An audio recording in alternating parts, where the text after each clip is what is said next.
তাকবীর। প্রিয় উপস্থিতি, আমাদের আজকে মাহফিলের প্রধান আকর্ষণ আমাদের মাঝে উপস্থিত হয়েছেন।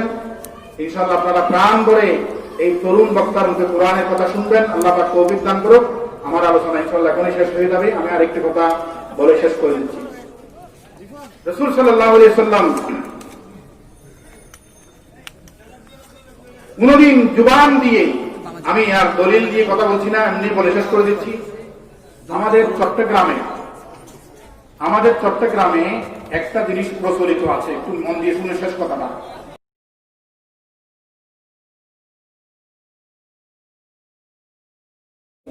الذي بنعمته تتم الصالحات الذي علم القرآن خلق الإنسان وكرم وعلمه من البيان ما لم يعلم فسبحان الذي لا يحصى امتنانه باللسان ولا بالقلم نستغفره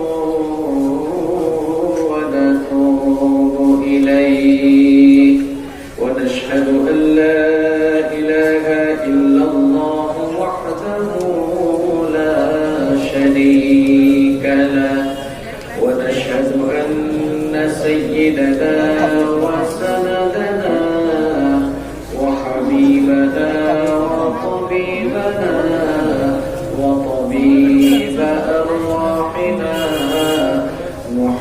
محمدا عبد الله ورسوله أرسله بالحق بشيرا ونذيرا وداعيا إلى الله بإذنه وسراجا وقمرا منيرا أما بعد فقد قال الله تعالى في كلامه المجيد وفي فرقانه الحميد أعوذ بالله من الشيطان الرجيم بسم الله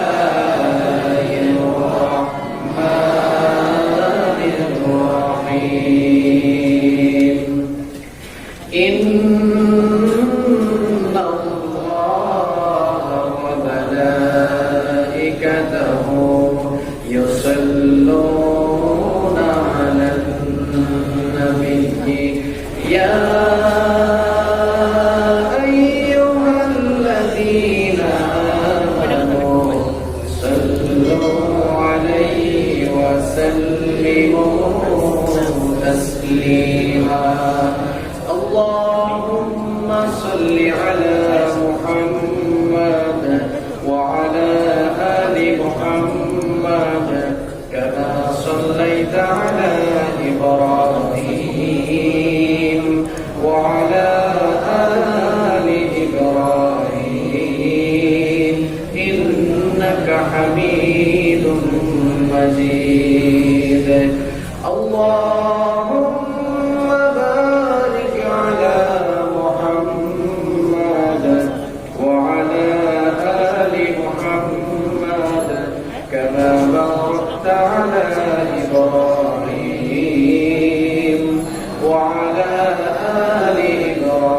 إبراهيم إنك حميد مجيد ربي زدني علما ربي زدني علما ربي اشرح لي صدري ويسر لي أمري واحلل عقدة من لساني يفقهوا قولي سبحانك لا علم لنا إلا ما علمتنا إنك أنت العليم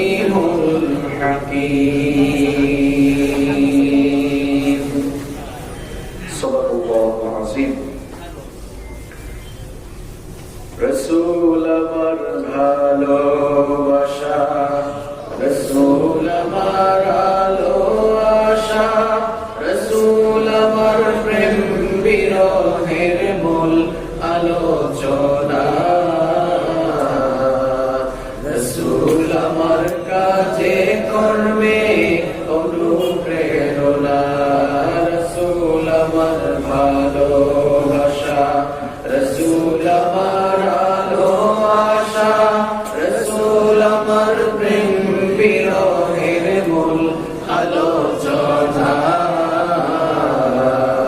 রসূল আমার কাছে কর্মে অনুপ্রেরণা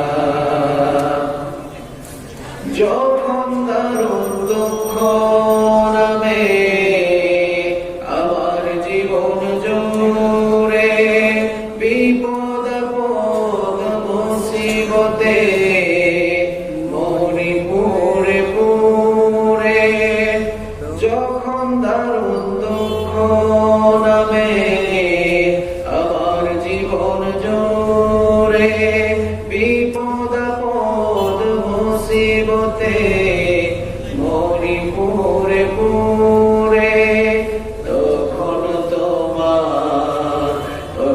তোমার শৈশব কৈশোর যুগায় সান্ত্বনা রসূল আমার কাজে কর্মে অনুপ্রেরণা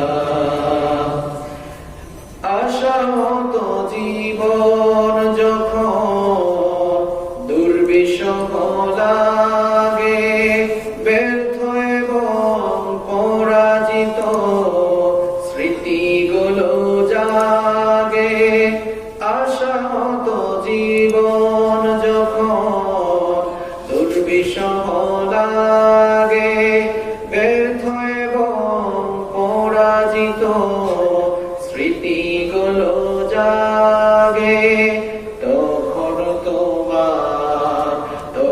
তোমার বদর যুগাই প্রেরণা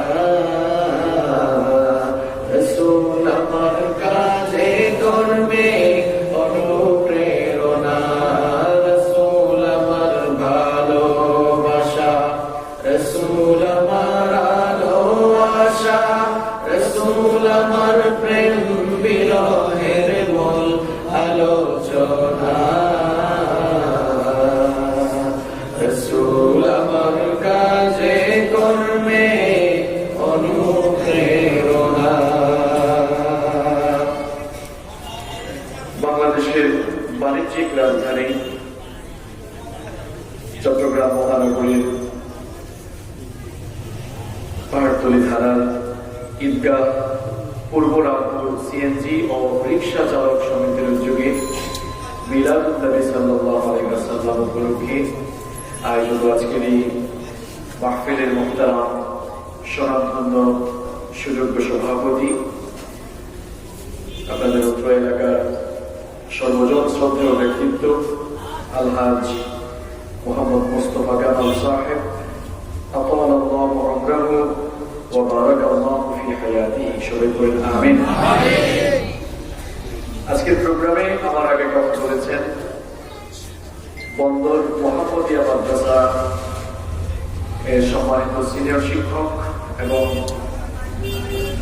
আগ্রাবাদ মহরিপাড়া এলাকার মসজিদে আলী এর সম্মানিত খতিব বিশিষ্ট ইসলামী চিন্তাবিদ হযরত মাওলানা আজিজুল মুস্তাফা সিরাজি সাহেব হাফিজাহুল্লাহ ওয়া রাআহ আরো কথা বলেছেন আপনাদের আবু বকর সিদ্দিক রাদিয়াল্লাহু আনহু জামে মসজিদের সম্মানিত পেশ ইমাম হাফেজ মাওলানা মুহাম্মদ শুয়াইব হাফিজাহুল্লাহ ওয়া রাআহ আজকের এই প্রোগ্রামে উপস্থিত আছেন সম্মানিত উলামায়ে কেরাম অত্র এলাকার বিশিষ্ট ব্যক্তিবর্গ মাহফিলে উপস্থিত আছেন বিভিন্ন রাজনৈতিক দলের সম্মানিত নেতৃবৃন্দ সামাজিক নেতৃবৃন্দ আজকের প্রোগ্রামে এসেছেন আমার পিতৃতুল্য সম্মানিত মুরব্বিয়ান আযম মাহফিলকে সুন্দর করেছেন আজকে সাইয়েদনা ওমর ইবনে খাত্তাব শেখুদা আলী কাররামাল্লাহু ওয়াজহা ইসলামের বীর সিপাহসালার খালিদ বিন ওয়ালিদ আল-তুরশুরি আমার প্রাণ প্রিয় যুবক এবং তরুণ ভাইয়েরা প্রোগ্রামে উপস্থিত স্কুল কলেজ ইউনিভার্সিটি এবং মাদ্রাসায় অধ্যয়নরত প্রিয় মেধাবী ছাত্র ভাইয়েরা, উপস্থিত জাতির বিবেক, সম্মানিত সাংবাদিকবৃন্দ, জায়গা না পেয়ে রাস্তায় দাঁড়িয়ে অনেক ভাইয়েরা শুনছেন এবং ঘরে বসে পর্দার অন্তরায় থেকে শ্রবণ করছেন সম্মানিতা মা এবং বোনেরা, প্রাণ প্রিয় পূর্ব রামপুরবাসী, সম্মানিত বীর চঞ্চলাবাসী, আপনারা কেমন আছেন? যারা জায়গা পান নাই আপনারা খুব একটা ভালো নেই, তাই না? আমরা সবাই কেমন আছি?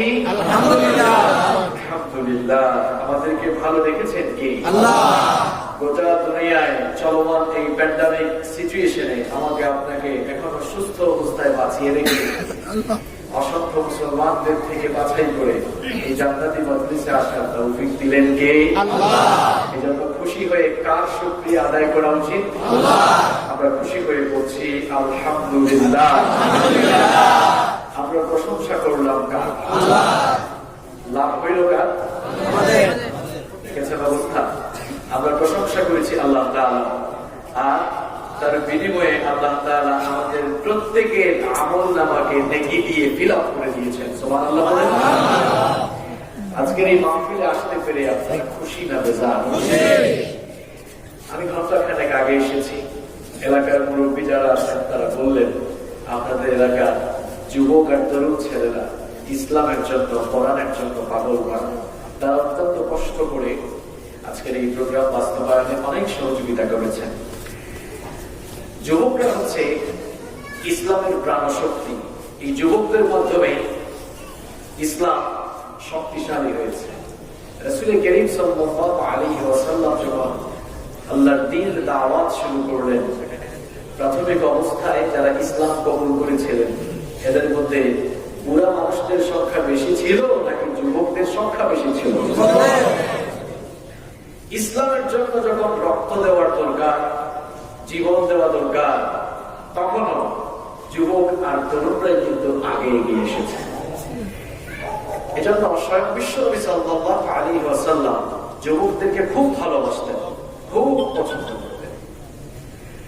বিশ্বনবী সাল্লাল্লাহু আলাইহি ওয়াসাল্লাম এক সমাবেশে বক্তৃতা করছেন, এমন সময় একজন যুবক সাহাবী জারির রাদিয়াল্লাহু আনহু সমাবেশস্থলে উপস্থিত হলেন। তিনি সমাবেশের মধ্যে কোনো জায়গা পেলেন না, জায়গা না পেয়ে তিনি পেছনে দাঁড়ালেন। বিশ্বনবী সাল্লাল্লাহু আলাইহি ওয়াসাল্লাম জাবেরকে দাঁড়িয়ে থাকতে দেখে বিশ্বনবী বললেন, ওগো জাবের, জায়গা, ওগো জারির জায়গা পাও নাই তো কি হয়েছে? কোনো অসুবিধা নাই। এই কথা বলে রাহমাতুল লিল আলামিন বিশ্বনবী মুহাম্মদুর রাসূলুল্লাহ সাল্লাল্লাহু আলাইহি ওয়াসাল্লাম তার গায়ের চাদর মোবারক খুলে জারিরের দিকে ছুঁড়ে মারলেন। আর তিনি বললেন, ওগো জারির জায়গা পাও নাই তো কি হয়েছে? আমি নবী আমার চাদরটা তোমাকে দিয়ে দিলাম, আমার চাদরটা বিছিয়ে তুমি বসে যাও। জারির রাদিয়াল্লাহু আনহু বিশ্বনবীর চাদরে বসা তো দূরের কথা, বিশ্বনবী রাহমাতুল লিল আলামিনের চাদরটাকে বুকের সঙ্গে জড়িয়ে ধরে পাগল করা হয়ে চুমু খেতে লাগলেন, পাগল করা হয়ে চুমু খেতে লাগলেন। আর তিনি ক্রন্দন করে করে বলতে লাগলেন, ওগো আল্লাহর নবী, কি করে আমি ক্ষুদ্র জারির আপনার চাদরে বসতে পারি? আপনার চাদরে বসার যোগ্যতা তো পৃথিবীর কোনো মানুষের নেই। আজ এই ভরা মজলিসে এতগুলো মানুষের সামনে আপনি আমাকে সম্মানিত করলেন। তিনি তখন বললেন, আকরামাকাল্লাহ, আকরামাকাল্লাহ কামা আকরামতানি ইয়া রাসূলুল্লাহ সাল্লাল্লাহু আলাইহি ওয়াসাল্লাম। তিনি বললেন, ওগো আল্লাহর রাসূল, আজ এই ভরা মজলিসে এতগুলো মানুষের সামনে আমি ক্ষুদ্র জারিরকে আপনি যেভাবে সম্মানিত করলেন, আমিও দোয়া করি আল্লাহ তাআলা আপনার সম্মান আর মর্যাদা আরো বেশি বাড়িয়ে দেন। বিশ্বনবী সাল্লাল্লাহু আলাইহি ওয়াসাল্লাম তার উম্মতের ছোট্ট ছোট্ট মানুষগুলোকেও মর্যাদা দিতেন, যাদেরকে দেখে আমরা ইসলাম শিখবো। নবীদের ওয়ারিস। আজকে আলেম ওলামারা একজন আরেকজনকে মর্যাদা দিয়ে কথা বলে না, কুতাকুতি কিলাকিলি আছে না নাই? খুবই দুঃখজনক।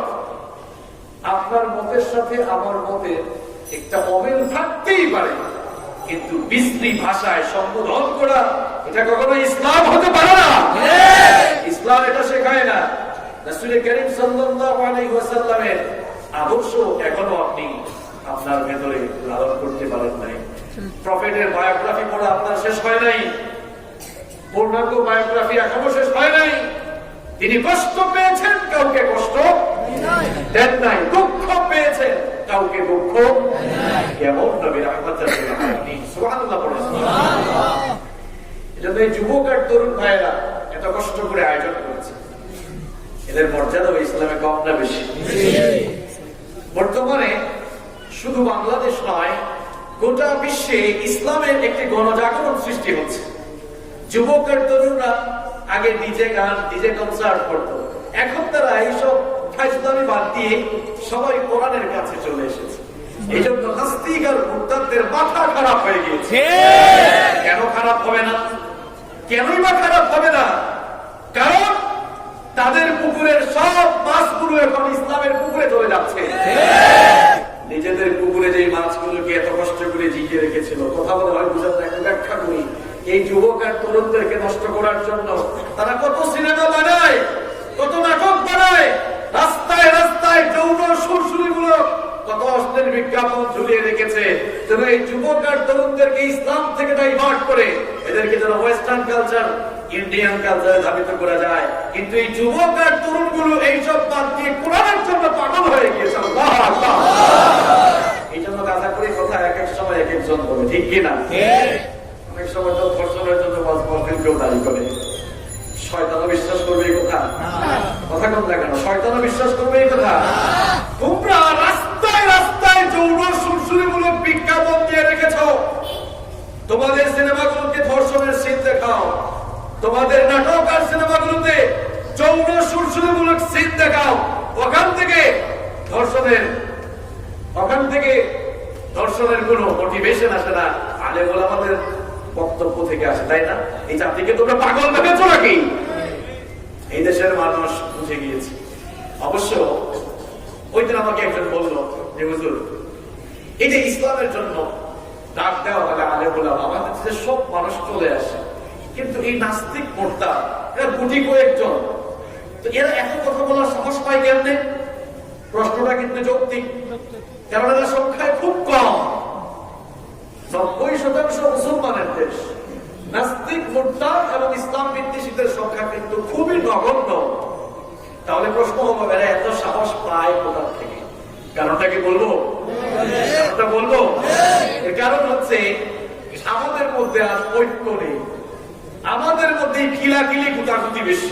তারা এটা জানে, এই জন্য তারা ভালো করে জানে এরা যেহেতু ঐক্যবদ্ধ না, এই জন্য এদের বিরুদ্ধে বললেও কোনো আপত্তি নাই। তবে ইদানিং আবার নাস্তিক মোর্তাদরা ভালো মতোই বুঝতে পেরেছে যে আমাদের মধ্যে বিভেদ থাকলেও, মতানৈক্য থাকলেও, মৌলিক বিষয়ের উপরে আঘাত আসলে আমরা এক হয়ে যাই। এর বাস্তব নজির আপনারা গত কয়েকদিনে দেখেছেন। হাতের আঙ্গুলের মধ্যে এই যে ফাঁকা আছে না, ফাঁকা আছে কিনা, ব্যবধান আছে কিনা, কিন্তু আপনি যখন খাবার খেতে বসবেন সবগুলো আঙ্গুলকে কিন্তু একত্রিত করতে, তাই না? ছোট ছোট মত পার্থক্যের কারণে এই 5 আঙ্গুলের মতো বাংলাদেশের আলেম সমাজের মধ্যে মত পার্থক্য আছে ঠিক, কিন্তু নাস্তিক মুরতাদ ইসলাম বিদ্বেষীদেরকে আমরা বলতে চাই, ইসলামের মৌলিক বিষয়ের উপরে আঘাত করে দেখো। খাওয়া দাওয়ার সময় যেভাবে 5 আঙ্গুল একত্রিত হয়ে যায়, ইসলামের উপরে আঘাত আসলে কে আওয়ামী লীগ করি, কে বিএনপি করি, কে জামাত করি, কে হেফাজত করি, সবকিছু ভুলে গিয়ে আমরা আল্লাহর দ্বীনের জন্য ঐক্যবদ্ধ হয়ে যাই। এর নমুনা আমরা কয়েকদিন ধরে দেখতে পেয়েছি, ঠিক কিনা? নাস্তিক মুরতাদদেরকে আমরা বলতে চাই, শাহজালালের এই দেশ, শাহ কোরআনের এই দেশ, শাহ মাহবুবের এই দেশ, ওলিয়া উলিয়ার এই দেশের 1 ইঞ্চি জমিন তোমাদের মতো নাস্তিকদের হাতে ছেড়ে দেওয়া হবে না। এই স্বপ্ন দেখে কোনো লাভ নাই। সম্মানিত ভাইয়েরা, আল্লাহ তাআলা আমাদের সকলকে তার দ্বীনের জন্য কবুল করুন। এই মাহফিলে আসতে পেরে আপনারা খুশি না বেজার? কম না বেশি? আমরা খুশি, পরিমাণেও বেশি। জবান খুলে পড়েন আল্লাহু আকবার। একটা মাহফিলে আয়োজন করা অনেক কষ্ট, যারা অর্গানাইজ করেছেন তারা জানেন। যারা এত কষ্ট করে, শ্রম দিয়ে, মেহনত করে এই মাহফিল আয়োজন করলেন, আর আপনারা যারা দূর দূরান্ত থেকে মাহফিল শোনার জন্য এসেছেন, আমরা সবাই যারা এসেছি, আমরা দোয়া করছি আল্লাহ তাআলা আমাদের সকলের জীবনের গুনাহগুলো তুমি মাফ করে দাও। আমাদের মা বোনরা বাসা থেকে বাড়ি থেকে শুনছেন, আল্লাহ তাআলা আমাদের মা বোনদের গুনাহগুলো মাফ করে দিন। এই প্রোগ্রামটিকে আল্লাহ তাআলা যেন কিয়ামতের দিন আমাদের সকলের জন্য নাজাতের ওসিলা বানিয়ে আল্লাহ যেন আমাদেরকে মাফ করে দয়া করে তার জান্নাত দান করেন। আল্লাহ তাআলার দয়া ছাড়া কিয়ামতের দিন আমরা কেউ কি জান্নাতে যেতে পারবো? আল্লাহর দয়া ছাড়া জান্নাতে যাওয়া যাবে? আল্লাহ তাআলার দয়া ছাড়া কেউ কিয়ামতের দিন জান্নাতে যেতে পারবে? শুধুমাত্র আমল দিয়ে আপনি জান্নাতে যেতে পারবেন না। কি এমন আমল করেছেন আপনি আপনার আমল দিয়ে জান্নাতে চলে যাবেন? আমাদের যে সাজদাটা দেন ওই সাজদার মধ্যেই তো ভুলে পড়া। শুধুমাত্র আমল দিয়ে জান্নাতে যাওয়া যাবে না, আমলের সাথে আল্লাহ তাআলার রহমেরও, যারা কথা বলছেন আপনাদের রহমের দরকার নাই, শুনেন কিয়ামতের দিন আল্লাহ তাআলা এমন একজন আবেদ, এমন একজন সালেহ বান্দাকে ডাকবেন যে লোকটা দুনিয়ায় থাকাকালীন এত বেশি নেক কাজ করেছে, ফেরেশতা ওই লোকটার পাপের খাতা এখনো শুরুও করতে পারে নাই। সুবহানাল্লাহ। এমন একজন নেককার বান্দাকে আল্লাহ তাআলা ডেকে বলবেন, উদখুলিল জান্নাতা বিরহমাতি, go to the paradise with my mercy, আমার দয়ায় আমার জান্নাতের ভেতরে তুমি প্রবেশ করো। লোকটা তখন বলবে, ও আল্লাহ, সারা জীবনে তো আমল করলাম, এত নামাজ পড়লাম, এত তাহাজ্জুদ, এত সাদাকা, রমজান মাসের রোজা, এত নফল রোজা, বৃহস্পতিবার, সোমবার, 13, 14, 15 আইয়ামুল বিদ, এত আমল করলাম, তো আজকে তোমার দয়ায় কেন জান্নাতে যাব? বাল বিআমালি I want to go to the paradise with my worship, আমার আমল দিয়ে আজকে আমি জান্নাতে যেতে চাই। আল্লাহ তাআলা বলেন, তাই আমার দয়া ছাড়া তুমি জান্নাতে যেতে পারবে? আল্লাহ তাআলা ফেরেশতাদেরকে ডেকে বলবেন, ও আমার ফেরেশতারা, শুনেছো নাকি আমার এই বান্দা কি বললো? আমার এই গোলাম, সে নাকি তার আমল দিয়ে জান্নাতে যেতে চায়, সে নাকি আমার দয়ায় জান্নাতে যেতে চায় না। আমিও দেখতে চাই আমার বান্দার নেক আমলের পরিমাণ বেশি নাকি আমার বান্দার প্রতি আমার দয়ার পরিমাণ বেশি। আল্লাহ পাক ফেরেশতাদেরকে বলবেন, আমার এই গোলাম তার জন্ম থেকে নিয়ে মৃত্যু পর্যন্ত গোটা জীবন ভরে যত নেক আমল করেছে, আমার বান্দা সারা জীবনের সমগ্র নেক আমলগুলোকে মিজানের এক পাল্লায় রাখো। আর আমি আমার বান্দার প্রতি অগণিত দয়া করেছি, অনেক রহম করেছি, করুণা করেছি। আমাদের প্রতি আল্লাহ কত যে দয়া করেছেন, করুণা করেছেন, কত নেয়ামত আল্লাহ আমাদেরকে দিয়েছেন, আপনি যদি সেগুলো গণনা শুরু করে দেন, গুনতে গুনতে শেষ করতে পারবেন নাকি?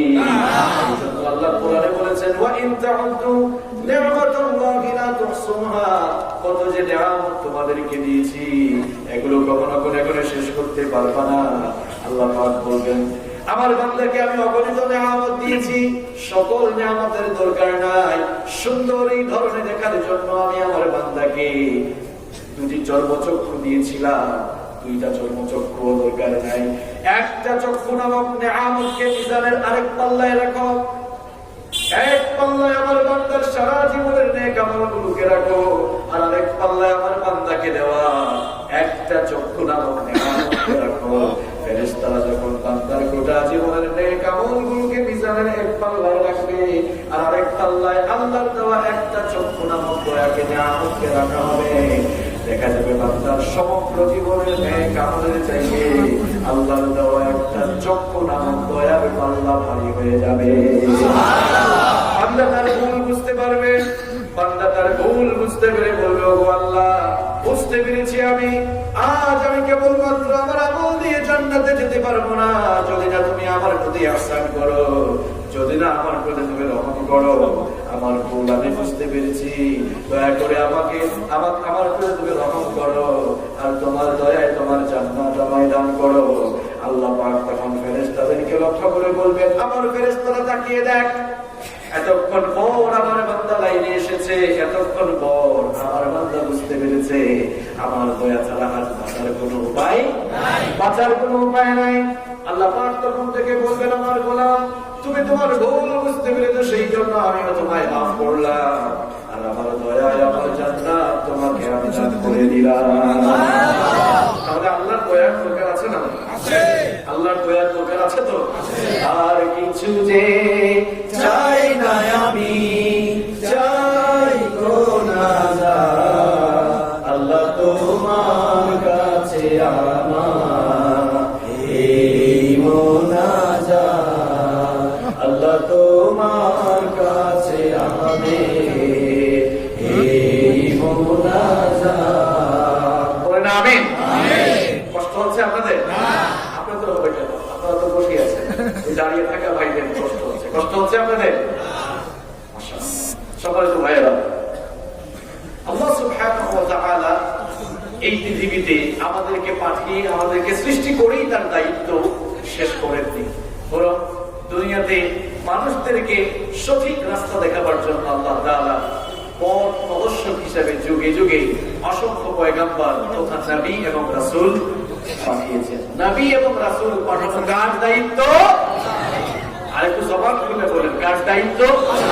আল্লাহ তাআলার দায়িত্ব। নবী রাসূল এটা কি ইলেকশন করে হয়, নির্বাচন করে হয়?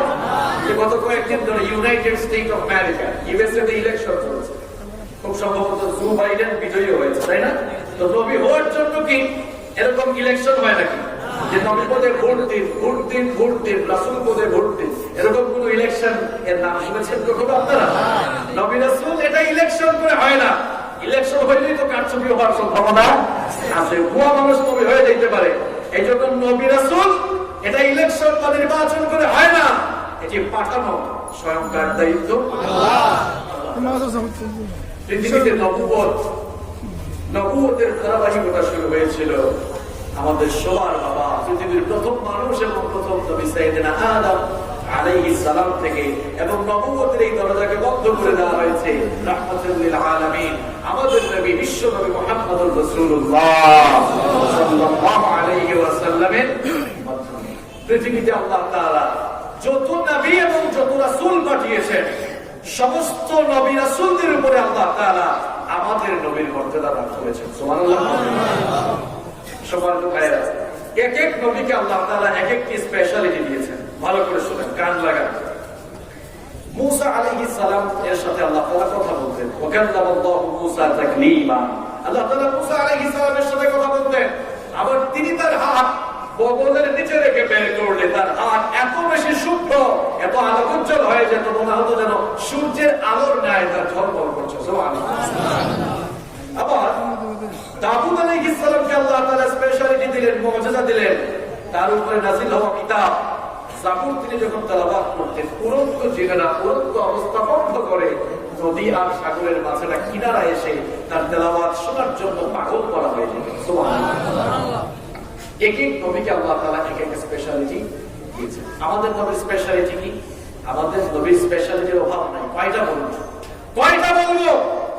অন্যান্য নবীরা দুনিয়া থেকে চলে গিয়েছেন, তাদের মুজিজার পাওয়ার শেষ হয়েছে, আর আমাদের নবীর মুজিজা অনেকগুলো। তার মধ্যে একটা মুজিজা আল কোরআন, এটা কিয়ামত পর্যন্ত থাকবে। আর এর বাইরে দেখেন নবীকে আল্লাহ কত মর্যাদা দিয়েছেন। আল্লাহ তাআলা আমাদের নবীকে এত সম্মানের মর্যাদায় ভূষিত করেছেন, যেখানে আল্লাহর নাম সেখানেই নবীর নাম। সুবহানাল্লাহ। আপনি বলবেন কেমনে? বলবো কেমনে? আযানের মধ্যে আল্লাহর নাম যেমন আছে, রাসূলের নাম আছে না নাই? আছে। আল্লাহু আকবার, আল্লাহু আকবার, আশহাদু আল্লা ইলাহা ইল্লাল্লাহ, আশহাদু আন্না মুহাম্মাদার রাসূলুল্লাহ। এরপরে ইকামত দেওয়া হলো, ইকামতেও আল্লাহর নামের পরে রাসূলের নাম আছে না নাই? আছে। নামাজে মনে হয় নাই? আছে। নামাজে আছে না নাই? আল্লাহুম্মা সাল্লি আলা মুহাম্মাদ আছে না নাই? আছে। যেখানেই আল্লাহর নাম সেখানেই আল্লাহ তাআলা বলেন, ওয়া রাফা'না লাকা যিকরাক। আপনার বিরোধীরা তো চাইবে আপনার অমর্যাদা, আপনার অসম্মান, আর আমি বলছি ওয়া রাফা'না লাকা যিকরাক, আপনার মর্যাদাকে আমি আল্লাহ তাআলা নিজেই সমুন্নত করে দিব। সুবহানাল্লাহ। পৃথিবীর অন্যান্য নবী এবং রাসূলদের উপরে আমাদের নবী বিশ্ব নবীর মর্যাদা বাড়িয়ে দিয়েছেন কে? আল্লাহ। সবচাইতে বড় মুজিজা হচ্ছে এই কোরআন। কেন? পৃথিবীর সব নবীরা বিদায় হয়েছেন, তাদের মুজিজা শেষ, পাওয়ার শেষ। মূসা আলাইহিস সালামকে আল্লাহ তাআলা মুজিজা দিয়েছেন, হাত থেকে লাঠি ফেলে দিলেই সেটা কি হয়ে যেত? সাপ, ধ্বংস শুরু হয়ে যেত। এরপরে দেখেন ঈসা আলাইহিস সালাম অন্ধ ব্যক্তির চোখের উপরে হাত বুলালেন, তাকে চক্ষুষ্মান বানাতেন কে? আল্লাহ। শত বছরের পুরনো কোন কবরের পাশে দাঁড়িয়ে যদি বলতেন কুম বিইذনিল্লাহ, কবরে থাকা লোকটাকে জীবিত করে দিতেন কে? আল্লাহ। ঈসা আলাইহিস সালাম দুনিয়া থেকে বিদায় হয়েছেন, তার অনুসারী কোটি কোটি অনুসারীরা এখনো আছে। এরা এখন কবর থেকে কাউকে চিন্তা করতে পারবে? কথা কম না কেন পারবে? মুসা আলাইহিস সালামের লাঠিটা এখন যদি কেউ মাটিতে ফেলে, এটা কি একই ছিল অসম্ভব হবে? তাহলে কি বুঝতেন আপনারা? নবীরা দুনিয়া থেকে বিদায় নিয়েছেন, মুআজিজার পাওয়া শেষ। আমাদের নবী দুনিয়া থেকে বিদায় হয়েছেন, মুআজিজার পাওয়া শেষ না। এখনো কোরআন শুনলে মানুষেরা অর্থ না বুঝে চোখের পানি ঝরায়। হাওয়াজার উমরা যারা করেছেন হারামাইন শরীফাইনে যখন সালাত আদায় হয়, লোকেরা ইমাম সাহেবের পেছনে বাচ্চা শিশুর মতো কান্না করতে থাকে। সুবহানাল্লাহ। এরা এত সুন্দর করে কোরআন তেলাওয়াত করে। রাসূল কারীম সাল্লাল্লাহু আলাইহি ওয়াসাল্লাম বলেছেন, সাইয়্যিদুল কুরআন বিল হুদুল আরব, তোমরা আরবদের লাহানে কোরআন পড়ো। আবার বিশ্বনবী সাল্লাল্লাহু আলাইহি ওয়াসাল্লাম বলেছেন, মান লাম ইয়াতাগান্না বিল কুরআন আলাইসা মিন্না, যে ব্যক্তি সুন্দর সুর দিয়ে কোরআন পড়ে না, সে আমার উম্মত। দেখবেন আপনারা হারামাইন শরীফাইনে যখন রিসাইটেশন শুরু হয়ে যায়, তেলাওয়াত শুরু হয়, সুরের ঝংকার শুরু হয়ে যায়, এত সুন্দর করে তারা কোরআন পড়ে মনে হয় যেন ওই মুহূর্তেই আল্লাহর কাছ থেকে সরাসরি কোরআন নাযিল হচ্ছে। ঠিক কি না? মানুষেরা কান্নাকাটি করে। এই কোরআন আজও মানুষ চোখের পানি পড়ায়। এই কোরআনের এত অ্যাট্রাকশন, এই কোরআনের কাছে যারাই আসে তারাই ঈমান নেই। সবার কোথায় এতক্ষণে আপনাদেরকে লাইনে তুললাম। তাহলে এই কোরআন যার উপরে নাযিল হয়েছে তার নাম মুহাম্মদ সাল্লাল্লাহু আলাইহি ওয়াসাল্লাম। তিনি এই কোরআন তার উম্মতের কাছে নিয়ে গেছেন। আমার উম্মতরা প্রত্যেকদিন চুমু খাবা, ঘরের উপরে রাখবা, মাঝে মাঝে এখান থেকে তাবিজ দেখবা, গলায় ঝুলাবা, এরপরে তাবিজ চুবাইয়া পানি করবা। এই জন্য নবীজি কোরআন আমাদের কাছে রেখে গিয়েছেন, তাই না? হ্যাঁ, কেন রেখে গেলেন? কেন রেখে গেলেন? আপনারা জবাব দেওয়া লাগবে, এটা আলোচনায় আছে। কেন রেখে গেলেন? আর এই কোরআন এটা কি একদিনে নাযিল হয়ে গেল? কত বছরে নাযিল হয়েছে? আল্লাহ তাআলা তো চাইলে একদিনে একবারই নাযিল করতে পারতেন। আল্লাহর উপরে সেই ক্ষমতা নাই। 23 বছরে নাযিল হলো। চিন্তা করেছেন? 23 দিন না, 23 মাস নয়, কত বছর? 23 বছর। রবিউল আউয়াল মাস আসলে আপনি খালি মাহফিলে আয়োজন করেন, আমরাও তো মাহফিলে যাই, আমরা শুধু নবীর শান মান নিয়ে আলোচনা করি। কিন্তু এই নবীজি 23টি বছর কোরআনের দাওয়াত যে কিভাবে দিলেন, আর 23টি বছর সময় যে তার কিভাবে গেল, আলোচনায় কিন্তু এগুলো খুব কম। কথা ঠিক না বেঠিক? আলোচনায় এগুলো আগে আসা দরকার। আজকে আমরা কোরআন, সুন্নাহ এবং নির্ভরযোগ্য সিরাতের গ্রন্থসমূহ থেকে সেগুলো জেনে নেওয়ার চেষ্টা করব ইনশাআল্লাহ। বলেন তো, রাসূল কারীম সাল্লাল্লাহু আলাইহি ওয়াসাল্লামের উপরে যখন ওহী নাযিল হওয়া শুরু হলো, ওহী শব্দটা কি আজকে আপনারা নতুন শুনেছেন? ওয়াহী আরবি শব্দ, এর অর্থ হচ্ছে প্রত্যাদেশ। ওয়াহী এটি কার পক্ষ থেকে আসে? আল্লাহ। কার পক্ষ থেকে আসে? আল্লাহ। নবীজি বানিয়ে বানিয়ে কোনো কথা বলেছেন? বিশ্বনবী সাল্লাল্লাহু আলাইহি ওয়াসাল্লামের উপরে যখন কোরআন নাযিল হওয়া শুরু হলো, কাফের মুশরিকগুলো বলতো এটা তো মুহাম্মদ নিজে থেকে বানিয়ে বানিয়ে বলে। আল্লাহ পাক তখন জানিয়ে দিলেন, ওয়া মা ইয়ানতিকু আনিল হাওয়া ইন হুয়া ইল্লা ওয়াহয়ুন ইউহা। আমার নবী নিজে থেকে বানিয়ে কোনো কথা বলেন না, ইন হুয়া ইল্লা ওয়াহয়ুন ইউহা।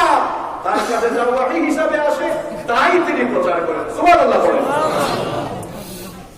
বিশ্বনবী সাল্লাল্লাহু আলাইহি ওয়াসাল্লামের উপরে ওহী নাযিল হওয়া, অর্থাৎ কোরআন কারীম নাযিল হওয়া শুরু হয়েছে, নবুয়ত দেওয়া হয়েছে কত বছর বয়সে? মাশাআল্লাহ বলেন, কত বছর বয়সে? 40 বছরের আগ পর্যন্ত লাইফস্টাইল একরকম। যুবক আর তরুণ ভাইরা ভালো করে শুনেন, নবীজির জীবনী কত বছর? 63 বছর। কত বছর? 63 বছরের জীবনী আমরা 3 ভাগে আজকে ভাগ করব। কয় ভাগে? কয় ভাগ? 3 ভাগ। আরো জুড়ে 3 ভাগ। নাম্বার 1, 40 বছরের লাইফস্টাইল, এটা একরকম, এটা একরকম। এরপরে 41 থেকে 53, এই 13 বছরের লাইফস্টাইল আরেক রকম। আর 53 থেকে 63, এই 10 বছরের লাইফ স্টাইল। তাহলে কয়টা বললাম? কয়টা স্টেপ? প্রথম 40 বছর এগুলো বহু আলোচনা আপনারা শুনেছেন, আজকে এই দিকে যাব না। প্রথম 40 বছর কি? বিশ্বনবীর জন্ম হয়েছে, বিয়ে শাদী হয়েছে, বিশ্বনবীকে সবাই ভালোবাসতো, পছন্দ করতো, এগুলাই তো, এর বাইরে তো কিছু না। আসেন এবার 40 বছর বয়সে যখন কোরআন নাযিল হওয়া শুরু হলো, এবার লাইফ স্টাইলটা কেমন চেঞ্জ হয়ে গেল? 40 বছর বয়সে যখন বিশ্বনবী সাল্লাল্লাহু আলাইহি ওয়াসাল্লামের কাছে ওহী নাযিল হওয়া শুরু হলো, সাইয়েদনা জিবরিল যখন বিশ্বনবী সাল্লাল্লাহু আলাইহি ওয়াসাল্লামের কাছে হেরা গুহায় ওহী নিয়ে আগমন করলেন, বিশ্বনবী সাল্লাল্লাহু আলাইহি ওয়াসাল্লামের কাছে ওহী নাযিল হয়ে গেল। এবার বিশ্বনবী কালেমার দাওয়াত, আল্লাহর দ্বীনের দাওয়াত যখনই শুরু করে দিলেন, দেখেন আল্লাহর দ্বীনের দাওয়াত দেওয়ার আগ পর্যন্ত, নাযিল হওয়ার আগ পর্যন্ত বিশ্বনবী সাল্লাল্লাহু আলাইহি ওয়াসাল্লামকে সকল মুশরিকরা, সকল কাফেররা একযোগে ভালোবাসতো, পছন্দ করত। বিশ্বনবীকে তারা এত বেশি ভালোবাসতো, এত বেশি পছন্দ করত। বিশ্বনবী সাল্লাল্লাহু আলাইহি ওয়াসাল্লামের বিশ্বস্ততা আর আমানতদারিতায় মুগ্ধ হয়ে তারা বিশ্বনবী সাল্লাল্লাহু আলাইহি ওয়াসাল্লামকে আল আমিন উপাধি দিয়েছিল। বিশ্বনবীকে তারা এতটা আমানতদার আর বিশ্বস্ত মনে করত, তাদের ধন সম্পদ এনে অন্য কারো কাছে নয়, বিশ্বনবী সাল্লাল্লাহু আলাইহি ওয়াসাল্লামের কাছে আমানত রাখত, গচ্ছিত রাখত, এত ভালোবাসতো, এত সম্মান করত, এত মর্যাদা দিত। 40 বছর বয়স পর্যন্ত বিশ্বনবীজির ব্যাপারে তাদের কোনো নেগেটিভ কমেন্টস ছিল? কোনো নেগেটিভ কমেন্ট ছিল না। অবীর চট্টলার মুসলমানেরা ভালো করে শুনেন, 40 বছর বয়স পর্যন্ত আবু জেহেলেরও কোনো নেগেটিভ কমেন্ট ছিল না, আবু লাহাবেরও কোনো নেগেটিভ কমেন্ট ছিল না। আবু জাহাল, আবু লাহাব, সব কাফের মুশরিকরা কিন্তু বিশ্বনবীকে খুব ভালোবাসতো, খুব পছন্দ করতো। ইশক ছিল কি ছিল না? ইশক বুঝেন তো আপনারা? প্রেম, ভালোবাসা ছিল কি ছিল না? যেই দিন ওহী নাযিল হলো আর বিশ্বনবী সাল্লাল্লাহু আলাইহি ওয়াসাল্লাম কালেমার দাওয়াত শুরু করলেন, সেই দিন থেকে এবার ভালোবাসার চিত্র পাল্টে গেল। সেই দিন থেকে এবার বিরূপ আচরণ শুরু হয়ে গেল। বিশ্বনবীকে, যেই নবীকে তারা এতদিন ভালোবেসেছিল, পছন্দ করেছিল, আমানতদার মনে করেছিল, আল আমিন উপাধি দিয়েছিল, এবার ওই কাফের মুশরিকগুলো বিশ্বনবীকে কি বলা বলে শুরু করলো, সেগুলো মনে হয় কোরআনের ভেতরে নাই। কাফের মুশরিকরা এবার দেখেন বিশ্বনবীর জীবনের দ্বিতীয় পর্যায়ে যখন শুরু হলো, লাইফ স্টাইলটা কেমন পরিবর্তন হয়ে গেল। যেই লোকগুলো বিশ্বনবীকে এত বেশি ভালোবাসতো, এত পছন্দ করত, শুধুমাত্র আল্লাহর দ্বীনের দাওয়াত যখন তিনি শুরু করলেন, তারা কি বলা বলে শুরু করলো দেখেন। তাদের কথা আল্লাহ তাআলা কোরআনে কারীমে তুলে দিয়েছেন। কোরআনে কারীমের 15 নম্বর সূরা সূরাতুল হিজরের 6 নম্বর আয়াতে আল্লাহ পাক সুন্দর করে বললেন, ওয়া ক্বালু ইয়া আইয়ুহাল্লাযী নুসিলা আলাইহি যিকরু ইন্নাকা লামাজনুন। এরা বলল, যে লোকটা তোমাদের কাছে দাওয়াত দেয়, যেই লোকটার কাছে যিকর তথা কোরআন নাযিল হয়, তোমাদেরকে কোরআনের উপদেশ শোনায়, এই লোকটা তো মাজনুন, পাগল ছাড়া আর কিছুই নয়। একটু নাউযুবিল্লাহ কইতেও মন চায় না।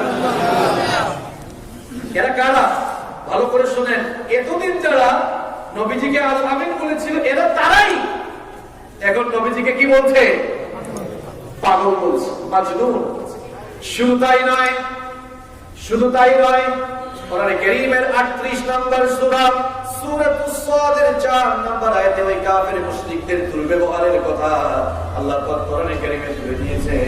ওয়াজিবু আন জাআহুম মুনযিরুম মিনহুম ওয়া ক্বালাল কাফিরুনা হাযা সাহিরুন কাযযাব। তারা অবাক হয়ে যেত, বিস্মিত হয়ে যেত, হতবাক হয়ে যেত। তাদের মধ্য থেকে একজন লোককে নবুয়তের জন্য নির্বাচন করা হলো, এই জন্য তারা বিস্ময় প্রকাশ করত। আর তারা বলতো, ওয়াকালাল কাফিরুনা হাযা সাহিরুন কাযযাব। তারা বলতো, এই লোকটা সাহির, অর্থাৎ জাদুকর, কাযযাব অর্থাৎ মিথ্যাবাদী ছাড়া আর কিছুই নয়। আচ্ছা, যেই নবীজিকে তারা এত ভালোবাসতো, আল আমিন বলল, এখন তারা এই লোকগুলো আবার এখন পাগল বলে, জাদুকর বলে, মিথ্যাবাদী বলে, গণক বলে ঝামেলাটাকে বিশ্বনবী মনে হয় তাদের জায়গা জমি জোর করে দখল করে নিয়েছেন, তাই না? জমিনে আইন ঘোরাঘুরি করেছেন। যদিও আরব দেশে তেমন একটা চাষাবাদ হয় না, কারণ ঘর মানুষ দখল করে নিয়েছেন। কি মনে হয় আপনাদের অপরাধটা? আল্লাহর কোরআন নাযিল হওয়া শুরু হয়েছে, আর এই কোরআনের দাওয়াত শুরু হয়েছে। ভালো করে বুঝেন, যারা এতদিন ভালোবেসেছে, এই যে আমি আসলাম, আপনাদের যুবক তরুণ ভাইরা, আপনাদের এলাকার ভাইরা দেখলাম ফুল দিয়ে আমাকে কি করলো, মাশাআল্লাহ, আল্লাহ তাআলা তাদেরকে উত্তম জাযা দান করুন, বলেন আমিন। আমি দাওয়াত দিলাম, দাওয়াতে আসলাম, আপনারা সবাই আমাকে ফুল দিলেন। অবশ্য অবস্থা এখন পাল্টেছে। আর বিশ্বনবী দাওয়াত দিয়েছে, আবু জাহেল আর আবু লাহাব মানে আবু জাহেল আর আবু লাহাব মনে হয় ফুল নিয়ে আসছে, ভাতিজা আসো, ওয়েলকাম ওয়েলকাম, তাই না? কি ওয়েলকাম শুরু হয়েছে? বলতেছে দেখছো অবস্থা, এতদিন তো ভালোই ছিল, এখন কি হয়ে গেছে? পাগল হয়ে গেছে,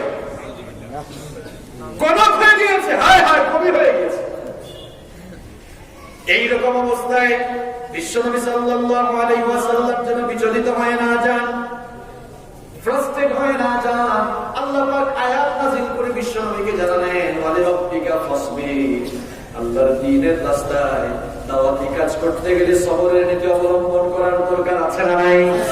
বিশ্বনবীকে আল্লাহ পাক জানালেন সবরের নীতি অবলম্বন করে দাওয়াত দেন। আল্লাহ তাআলার অর্ডার মোতাবেক বিশ্বনবী সাল্লাল্লাহু আলাইহি ওয়াসাল্লাম 3টি বছর ধৈর্যের সাথে গোপনে গোপনে দাওয়াত দিয়ে গেলেন। 3 বছর কাফের মুশরিকদের এত গালাগালি সহ্য করে, কাফের মুশরিকদের এত দুর্ব্যবহার সহ্য করে বিশ্বনবী কালেমার দাওয়াত দিয়ে গেলেন। 3 বছর গোপনে গোপনে দাওয়াত দেওয়ার পর আল্লাহ তাআলা আবার ওহী নাযিল করে জানালেন, ওয়াআনযির আশীরাতাকাল আকরাবিন। আপনার নিকটাত্মীয় যারা আছে সবাইকে এবার প্রকাশ্যে দাওয়াত দেন। আল্লাহু আকবার। এতদিন গোপনে গোপনে দিয়েছেন, তো এবার প্রকাশ্যে শুরু করেন। বিশ্বনবী সাল্লাল্লাহু আলাইহি ওয়াসাল্লাম এবার প্রকাশ্যে আল্লাহর দ্বীনের দাওয়াত দেওয়ার জন্য সাফা পাহাড়ের উপরে উঠলেন। সাফা পাহাড়ের নাম শুনেছেন আপনারা? আপনি হজ করতে যান আর উমরা করতে যান, সাফা আর মারওয়া পাহাড়ের মাঝখানে যদি আপনি 7 চক্কর অর্থাৎ 7বার সাই না করেন, আপনার হজ বা উমরা হবে? এই সাফা মারওয়া পাহাড়কে নিদর্শন বানিয়েছেন কে? আল্লাহ। এই জন্য আল্লাহ তাআলা কোরআনে কারিমে বলেছেন, ইন্নাস সাফা ওয়াল মারওয়াতা মিন শাআইরিল্লাহ। এই দুটি পাহাড় আল্লাহ তাআলার নিদর্শনের অন্তর্গত। সম্মানিত ভাইরা, সাফা পাহাড় বিশ্বনবী উঠলেন। কি এগুলো কি কোনো কিসসা কাহিনী শোনাচ্ছেন না? এবার শুরু হচ্ছে সহিহ বুখারীর হাদিস। বিশ্বনবী সাল্লাল্লাহু আলাইহি ওয়াসাল্লাম এখন তো সাফা পাহাড় কেটে শেষ করে ফেলছে, এখন তো কেটে একদম ফ্ল্যাট বানিয়ে ফেলেছে। যারা হজ উমরা করেছেন দেখেছে, শুধু চিহ্নটা দিয়েছে যে এটা সাফা এবং এটা হচ্ছে মারওয়া। তখন তো উঁচু ছিল। বিশ্বনবী সাল্লাল্লাহু আলাইহি ওয়াসাল্লাম সাফা পাহাড়ের উপরে উঠলেন। সাফা পাহাড়ে আরোহণ করে ইয়া সাবাহা বললেন। সাবাহা মানে হচ্ছে সাবধান, সতর্ক হও। আচ্ছা, আপনাদের রামপুর এলাকায় যদি আগামীকাল সকালে মাইকেল হয়, সাবধান সাবধান তোমরা যদি বলে জরুরি ঘোষণা 2-3 বার বলে, তাহলে আপনাদের কনসেন্ট্রেশন ওইদিকে যাবে কিনা? যাবে কিনা? তো আরবে সেই সময় সাবাহা বললে লোকেরা মনে করতো সম্ভবত কোনো গুরুত্বপূর্ণ খবর আছে। বিশ্বনবী সাল্লাল্লাহু আলাইহি ওয়াসাল্লাম সাফা পাহাড়ে উঠে বললেন, ইয়া সাবাহা, মানে হচ্ছে লোকেরা সাবধান। সবাই কান লাগালো, কেউ আবার অনেকেই সমবেত হয়ে গেল। যখন এরা সমবেত হয়ে গেল, বিশ্বনবী সাল্লাল্লাহু আলাইহি ওয়াসাল্লাম এবার বললেন, আরাআইতুম লাউ আখবারতুকুম আন্না খায়রান বিসিফিন হাদাল জাবাল তুরিদু আন তুগীরা আলাইকুম আকুনতুম মুসাদ্দিকিয়া। বিশ্বনবী সাল্লাল্লাহু আলাইহি ওয়াসাল্লাম বললেন, তোমরা বলো, আমি যদি তোমাদেরকে বলি এই পাহাড়ের অপর প্রান্তে শত্রুপক্ষ তোমাদেরকে আক্রমণের জন্য মত পেতে বসেছে, প্রস্তুতি নিয়েছে, তোমরা কি আমার কথা বিশ্বাস করবে নাকি? সবাই তখন সমস্যাতে জবাব দিল, ওগো মুহাম্মদ সাল্লাল্লাহু আলাইহি ওয়াসাল্লাম, আমরা তো মনে করি আরবের মধ্যে সবচাইতে সত্যবাদী তুমি যদি বলো নির্দ্বিধায় আমরা মেনে নেব, বিশ্বাস করবো। বিশ্বনবী তখন বললেন, তোমরা যদি আমাকে এতই বিশ্বাস করো, আমি তোমাদেরকে বলছি শোনো, আমি তোমাদের জন্য কঠিন আযাবের সতর্ককারী হয়ে এসেছি। আমাকে আল্লাহ পাক নবুয়ত দিয়েছেন, রাসালাত দিয়েছেন, কারণা করে মুসলমান হয়ে যা। এই কথা শোনা মাত্রই কাফের মুশরিকদের কলিজায় যেন আগুন ধরে গেল। তার তখন বলল, মা জামাতানা ইল্লা লিহাদা, মা জামাতানা ইল্লা লিহাদা। হ্যাঁ দেখো, কাম নাই এইসব আবুল তাবুল কথা বলার জন্য কি আমাদেরকে এখানে ডেকে নিয়ে এসেছো? বিশ্বনবীর আপন চাচা আবুল আহাব সেখানে উপস্থিত। আবুল আহাব সে আর তার রাগকে কন্ট্রোলই করতে পারল না, বলল, তাব্বাল্লাকা ইয়া মুহাম্মদ, মুহাম্মদ তুমি ধ্বংস হয়ে যাও। নাউযু বিল্লাহি মিন। বিশ্বনবীর আপন চাচা বিশ্বনবীকে গালি দিল। বিশ্বনবী মনে হয় আবুল আহাবের ঘর বাড়ি দখল করে দিয়েছে, তাই না? অপরাধটা কি? আল্লাহর দ্বীনের দাওয়াত। আবুল আহাব বিশ্বনবী সাল্লাল্লাহু আলাইহি ওয়াসাল্লামকে গালি দিল। আল্লাহ তাআলা বরদাস্ত করেছেন? বরদাস্ত করেন নাই। আল্লাহ তাআলা সঙ্গে সঙ্গে আবুল আহাবের নামে একটা সূরা নাযিল করে দিয়েছেন। আল্লাহু আকবার। আবুল আহাব যখন বিশ্বনবীকে গালি দিল, বিশ্বনবীর ধ্বংস কামনা করলো, আল্লাহ তাআলা সাথে সাথেই আবুল আহাবকে গালি দিয়ে আল্লাহ তাআলা আবুল আহাবের নামে সূরা নাযিল করে দিলেন। এই সূরাটি পাইকারি ধরে আপনাদের সবার মুখস্থ আছে। এজন্য আপনারা সবাই আমার সাথে পড়েন তো,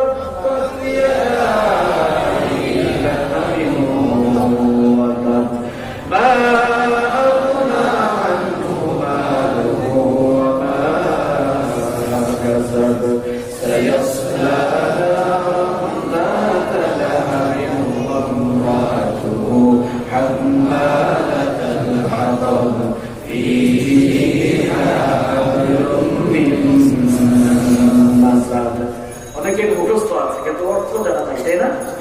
তাব্বাত ইয়াদা আবি লাহাবিন ওয়া তাব। ধ্বংস হোক আবুল আহাবের দুহা এবং ধ্বংস হোক সে নিজেও। মা আগনা আনহু মালুহু ওয়া মা কাসাব। এই কথাগুলো বলছেন কে? আল্লাহ। কথাগুলো বলছেন কে? আল্লাহ। আবুল আহাব গালি দিল, আল্লাহ আবুল আহাবের নামে সূরা নাযিল করে বলছেন, তুই ধ্বংস, তুই কি হও? ধ্বংস।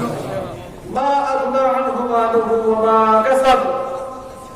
আবুল আহাব যে ধন সম্পদ উপার্জন করেছে এগুলো তার কোনো কাজেই সায়াসলা নারান যাতা লাহাব। আবুল আহাব লেলিহাদ অগ্নিশিখার ভেতরে অচিরেই প্রবেশ করবে। শুধু সে নয়, তার সাথে একজন সাথীও থাকবে, ওয়ারাহাতু, তার বউ, তার স্ত্রী। তার কাজটা কি ছিল? হাত্তালাতাল হাতাব, মানুষের মধ্যে লাগিয়ে দেওয়া, বাজিয়ে দেওয়া। এই ওনার মানুষ নাম পুরে নাই। হ্যাঁ, এই দুইজনকে গলায়, এই দুইজনের গলায় কি হবে? শক্ত রশি পাকানো। প্রিয় ভাইয়েরা দেখেন, আমার নবীকে গালি দিল, আল্লাহ তাআলা বরদাস্ত করেন, সঙ্গে সঙ্গে আবুল আহাবের নামে সেই নবীর সম্মান নিয়ে, মর্যাদা নিয়ে যারাই ছিনিমিনি খেলবে এদেরকে কিন্তু আল্লাহ তাআলা কিছু সময়ের জন্য ছাড় দিল, আল্লাহ ছেড়ে দিবেন না। আবুল আহাবের উত্তরসূরি ফ্রান্সের প্রেসিডেন্ট ইমানুয়েল ম্যাক্রো, সেও আবুল আহাবি কায়দায় বিশ্বনবী সাল্লাল্লাহু আলাইহি ওয়াসাল্লামকে অপমান করে তার দেশে সে যা শুরু করেছে। আমরা আমাদের সমস্ত ক্ষোভ আর ঘৃণাকে একত্রিত করে তার প্রতি নিক্ষেপ করছি। সাথে সাথে আমরা ইমানুয়েল ম্যাক্রোকে বলতে চাই, তার এই নিন্দনীয় কর্মকাণ্ডের দ্বারা সে গোটা মুসলিম দুনিয়ায় নব্য ইবলিস হিসাবে সে পরিচিত হয়েছে। আপনারা কি ইবলিস দেখেছেন? দেখেন নাই, কিন্তু এই যুগের ইবলিসের একটা প্রতিচ্ছবি কিন্তু ইমানুয়েল ম্যাক্রোর চেহারার ভেতরে আছে। কথা ঠিক না বেঠিক? ইমানুয়েল ম্যাক্রোকে আমরা বলতে চাই, বিশ্বনবী সাল্লাল্লাহু আলাইহি ওয়াসাল্লামকে তোমার দেশে রাষ্ট্রীয় মদদে অপমান করে তুমি গোটা মুসলিম দুনিয়ার মুসলমানদের কলিজার ভেতরে আগুন লাগিয়ে দিয়েছো। যে আগুন তুমি লাগিয়েছো, এই আগুনে কোনো মুসলমান পুড়বে না। মনে রাখো, এই আগুনের পরে তুমি নিজেই ছারখার হয়ে যাবা। পৃথিবীর ইতিহাস সাক্ষী, বিশ্বনবীকে যারাই অপমান করতে চেয়েছে তারা নিজেরাই ধ্বংসের আস্থা খুঁড়ে নিক্ষেপ হয়েছে। সম্মানিত ভাইয়েরা, বিশ্বনবী কালেমার দাওয়াত দিলেন, সাফা পাহাড়ে উঠে ফুলের মালা পেলেন, জিলাপি পেলেন, বিরিয়ানি পেলেন, তো বিনিময়ে কি পেলেন? কথা কর না কেন? এই আপনারা এখানে আছেন না গেছেন? নাকি আলোচনা মনের মতো হচ্ছে না? মনের মতো না হলেও শুনতে হবে, এটাই সত্য, এটাই সত্য। শুধু তাই নয়, তিরমিজি শরীফের বর্ণনায় হাদিস এসেছে, আবু লাহাব গালি দিয়ে ক্ষান্ত হলো না, রাগটাকে কন্ট্রোল করতে পারছিল না। তিরমিজি শরীফের মধ্যে হাদিস বর্ণিত হয়েছে, সামনে কিছু পাচ্ছিল না, একটা পাথর ছিল, পাথরটা হাতে নিয়ে এবার আবু লাহাব আমার নবীজির দিকে এই পাথরটাকে ছুঁড়ে মারলো। ওই পাথরটা গিয়ে বিশ্ব নবীর মাথা মোবারকে পড়লো। আমার নবীর এবার মাথা মোবারক ফেটে মাথা থেকে ফিনকি দিয়ে রক্ত বের হওয়া শুরু হয়েছে। বীর চট্টলার মুসলমানেরা, আল্লাহর জমিনে আল্লাহর দ্বীন এমনি এমনি আসে নাই। এত সহজে জিলাপিয়ার বিরানি খেয়ে ইসলাম আসে নাই। আল্লাহর দ্বীন ইসলামের জন্য স্বয়ং নবীজি তার শরীর থেকে রক্ত ঝরিয়েছে। যেই সাফা আর মারওয়া পাহাড়ে হাজী সাহেব হয়ে হজ আর উমরায় গিয়ে দৌড়াদৌড়ি করেন, এই পাহাড়ে গিয়ে শুধু 7 বার চক্কর দিলেই চলবে না। আমি 2 বার সেখানে গিয়েছি। সাফা পাহাড়ে যতবার গিয়েছি আমার চক্ষু থেকে পানি ঝরেছে, কারণ এই সাফা পাহাড় আমার নবীর রক্তে রঞ্জিত হয়েছে। আপনি শুধু সাফা পাহাড়ে দৌড়াদৌড়ি করলেন, একবারও আপনার মাথায় আসে না আমার নবীর মাথা মোবারক থেকে এই সাফা পাহাড়ে রক্ত পড়েছে। আল্লাহু আকবার। এটা কেমন হাজী সাহেবের ফিলিংস আপনার? শুধু বিমান দিয়ে যাওয়া আসা করেন, কোন ফিলিংস তো কাজ করে না। আমি যখন বাইতুল্লাহ তাওয়াফ করেছি, আমার ভেতরে এই ফিলিংস কাজ করে, আরে এটা তো সেই জায়গা যেখানে পৃথিবীর সমস্ত নবীদের পা পড়েছে। আল্লাহু আকবার। আমি যখন মসজিদে নববীতে গিয়েছি, যতবার গিয়েছি, আমার ভেতরে এই ফিলিংস কাজ করেছে। আমি যেখানে পাড়া দিচ্ছি, হয়তো সেখানে আমার নবীজির কদম পড়েছে। আল্লাহু আকবার। কোনো ফিলিংস নাই আপনার।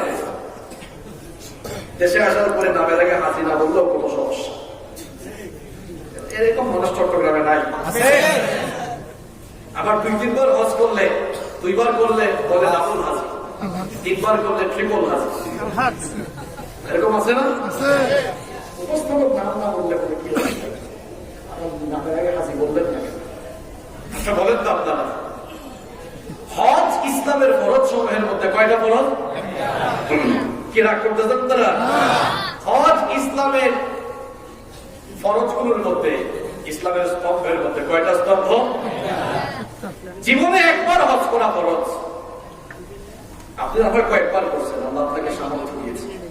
একবার বা কয়েকবার হজ করে আপনি যদি আপনার নামের আগে হাজে লাগাইতে পারেন, তা আপনার এলাকার আব্দুল করিম প্রত্যেকদিন 5 বার আল্লাহকে সাজদা দেয়, সে তো নামাজি। কোনদিন তো বলতো না ভাই আমার নাম এখান থেকে বলতে হবে নামাজি আব্দুল কালাম, আবুল কালাম, বলেছে কখনো? এর অনেকে বলে কোনটার সাথে কোন চাকরি বিনা। আসেন আরো যুক্তি আছে। বিশ্বনবী সাল্লাল্লাহু আলাইহি ওয়াসাল্লাম হজ করেন নাই? আমরা কি বলি আল হজ হযরত মুহাম্মদ সাল্লাল্লাহু আলাইহি ওয়াসাল্লাম? কথা বল না কেন? আবু বকর রাদিয়াল্লাহু আনহু, ওমর ইবনে খাত্তাব, উসমান বিন আফফান, আলী কাররামাল্লাহু ওয়াজহাহু, রিদওয়ানুল্লাহি তাআলা আলাইহিম আজমাইন, সবাই কি হজ করেন নাই? আমরা কি বলি আল হজ? আবু বকর রাদিয়াল্লাহু আনহু, হাজী ওমর রাদিয়াল্লাহু আনহু, হাজী উসমান রাদিয়াল্লাহু আনহু, আল হজ আলী রাদিয়াল্লাহু আনহু বলি। আপনি বলেন এটা শুধুই বাংলাদেশ, ভারত আর পাকিস্তানে? আপনি আরব দেশগুলোতে সফর করেন, তারা কখনো তাদের নামের আগে এগুলো দেখে না। আমাদের দেশে কিছু রাজনীতিবিদ, কিছু অসাধু ব্যবসায়ী, আমাদের মধ্যে কিছু তথাকথিত বক্তা তাদের নামের আগে এগুলো ব্যবহার করে। বক্তা আর আলেম এক জিনিস নয়।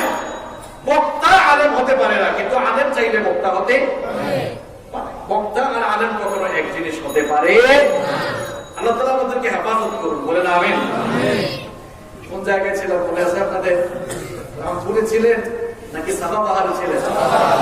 কোথায় ছিলেন? আবু লাহাবের সামনে বড় একটি পাথর ছিল। ওই বড় পাথরটা হাতে নিয়ে আমার নবীর মাথা মুবারকে ছুঁড়ে মারলো। আমার নবীর মাথা মুবারক ফেটে এবার ফিনকি দিয়ে রক্ত বের হওয়া শুরু হলো। আমার নবীর রক্ত সাফা পাহাড় আমার নবীর রক্তে রঞ্জিত হলো। আবু লাহাব ক্ষিপ্ত হয়ে বাড়িতে গেল।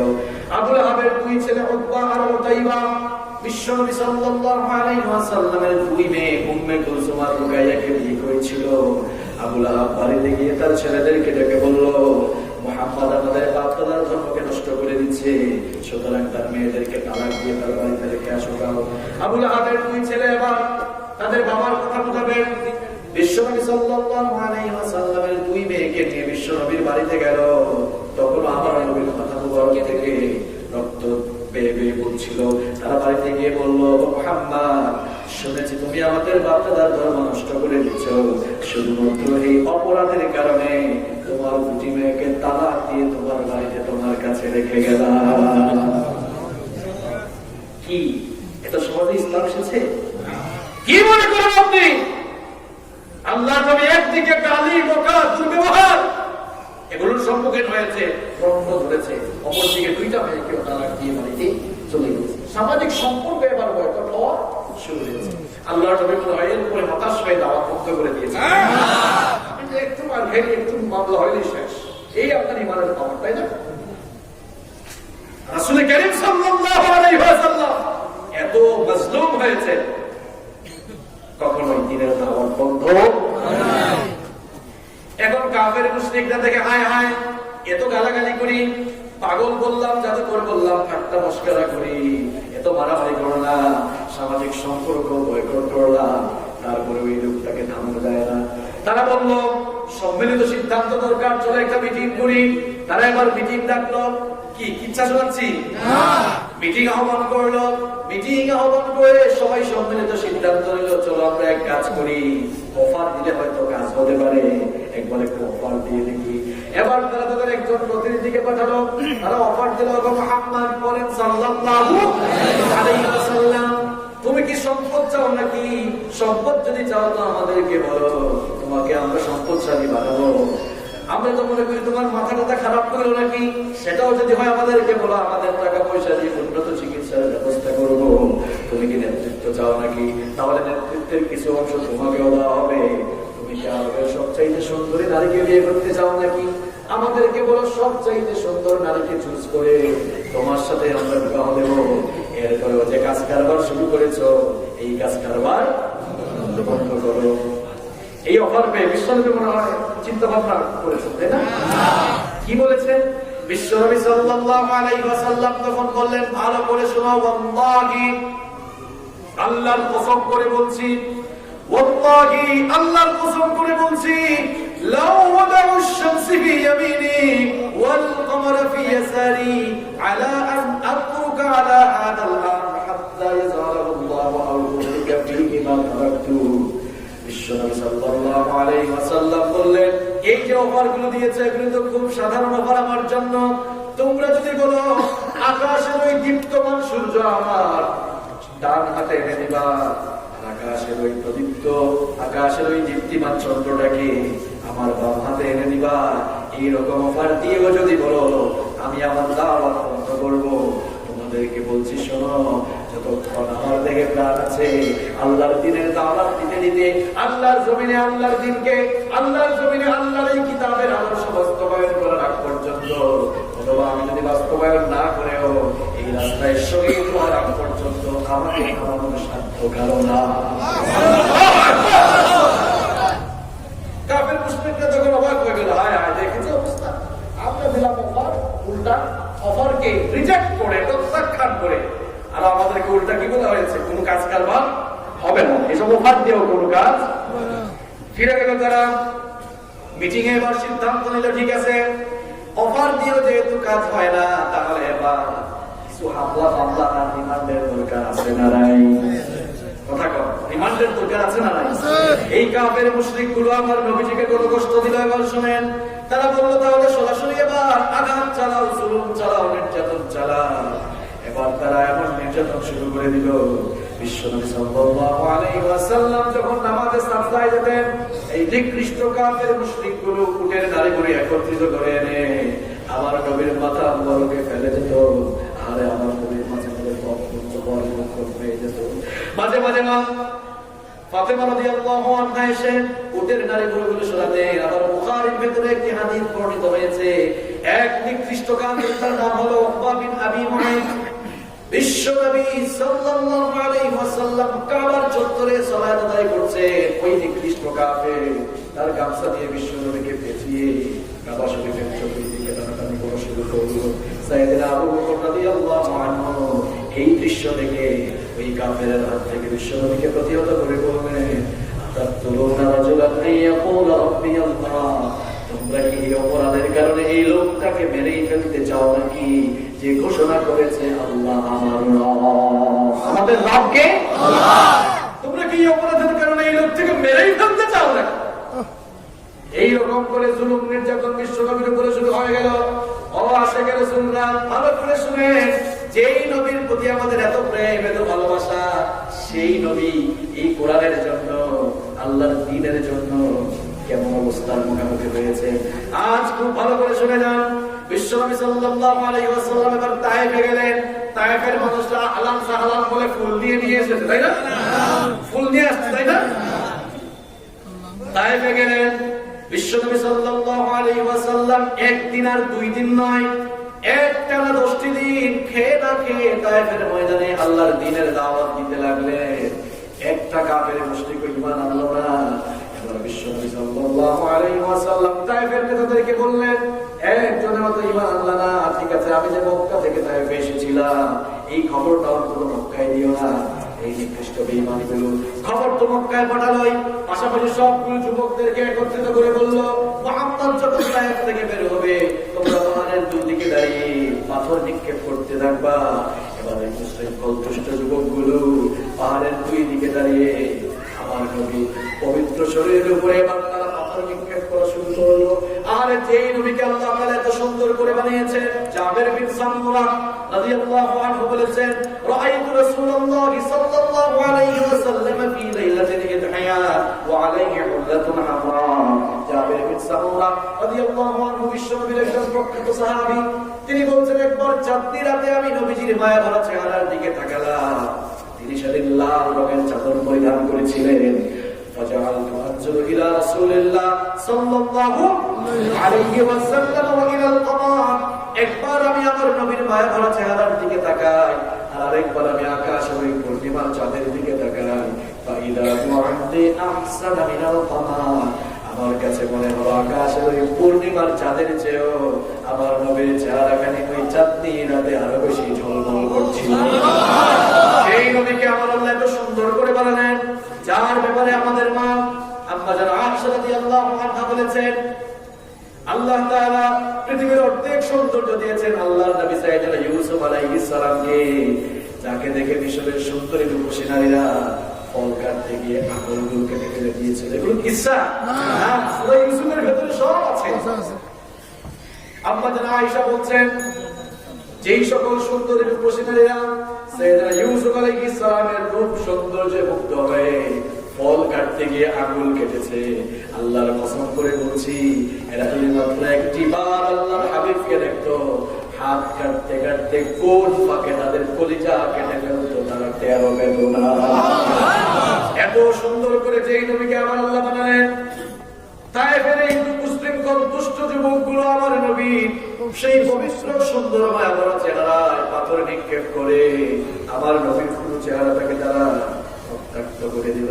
আমার নবী বেহুশ হয়ে এবার তায়েফের ময়দানে পড়ে দিলেন। আকাশের ফেরেশতারা কান্নাকাটি শুরু করে দিল। বিশ্বনবীর এই নির্মম পরিস্থিতি দেখে খেয়ে না খেয়ে দিন প্রচারের কাজে নিজেকে দিয়েছ মিলিয়ে, তায়েফের কাফিরেরা চিনল না সে আলো, দুষ্ট ছেলেদের পিছু দিল লেগিয়ে, পাথরের আঘাতে ক্ষত হয়ে সারা শরীর থেকে রক্ত ঝরে। হে রাসূল, তোমাকে ভুলি আমি কেমন করে, হে রাসূল, তোমাকে ভুলি আমি কেমন করে। আল্লাহু আকবার, আল্লাহু আকবার। মালাকুল জামাল এসে বলল, ওগো আল্লাহর নবী, আপনার এই অবস্থা দেখে আমার সহ্য হয় না, আমার গায়ে আল্লাহ এত শক্তি দিয়েছেন, আপনি যদি আমাকে অর্ডার করেন, তায়েফের দুই দিকের পাহাড়গুলো আমার হাতের মুঠায় নিয়ে এই তায়েফের সবগুলো নিকৃষ্ট কাফের বেঈমানদেরকে একেবারে মাটির সাথে মিশিয়ে দিতে পারবো। একবার শুধু হুকুম করেন। দয়ার নবী মায়ার নবী রাহমাতুল লিল আলামিন মালাকুল জামালের মুখ থেকে এই কথা শুনে বললেন, আমি যদি এই হুকুম করি, এই অর্ডার করি, আর আমার হুকুম মতো যদি সব মানুষকে তুমি মেরেই ফেলো, তাহলে কার মুখে আমি পৌঁছাবো না? ইলাহা ইল্লাল্লাহু মুহাম্মাদুর রাসূলুল্লাহ সাল্লাল্লাহু আলাইহি ওয়াসাল্লাম। এই কাফেররা আমার নবীকে এত মারলো, কতবার করেছেন? আরে সেই নবীর আদর্শ আমাদের ভেতরে নাই। মতে একটু অমিল হইলে এই তুই কাফের, ওয়াহাবি, তুই এইটা, তুই সেটা, কিলা কেউ কুতাকুতি আছে না? খুব দুঃখজনক, খুব দুঃখজনক। রাসূল করিম সাল্লাল্লাহু আলাইহি ওয়াসাল্লাম কে আঘাত করেছে, তিনি প্রতিঘাত করেছেন। আল্লাহ পাক জানিয়ে দিলেন, আমার নবী প্রতিঘাত করে, এটা আপনার বৈশিষ্ট্য নয়। মুহাম্মদ আরসালনাকা ইল্লা রাহমাতাল লিল আলামিন, আপনি তো আমার গোটা জাহানের জন্য রহমত হিসাবে এসেছেন। সুবহানাল্লাহ, আপনি সবার প্রতি রহমত হিসাবে। বিশ্বনবী সাল্লাল্লাহু আলাইহি ওয়াসাল্লাম এভাবেই মক্কার জিন্দেগিতে দ্বিতীয় স্টেপ কত বছর করেছিলেন? একজন মনে রাখলেন কত বছর? 13 বছর। কত বছর? 40 এর দিকে কত? এই 13 বছর খুব সহজ ছিল, তাই না? এই 13 বছরের আলোচনা কোথায়? এই 13 বছরের আলোচনা কম হয় না বেশি হয়?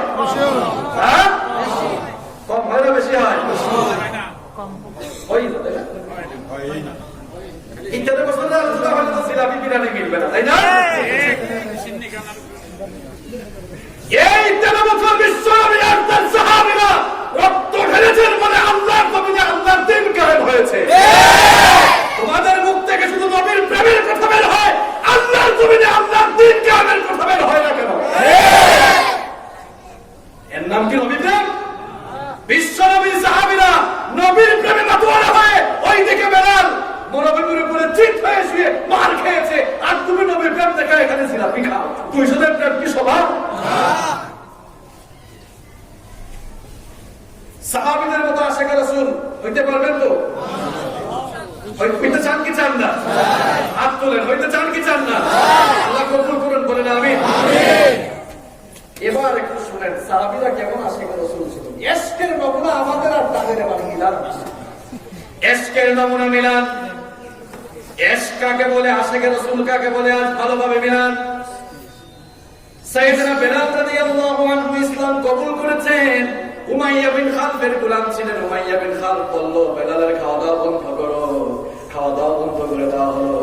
ক্ষুধার যন্ত্রণায়, পিপাসার যন্ত্রণায় কাতর হয়ে গিয়েছে। উমাইয়া বিন খালফ মনে মনে ভেবেছে, এই তো বেলাল ইসলাম ছেড়ে দিবে। কাছে এসে বলে, ঈমান ছেড়ে দে।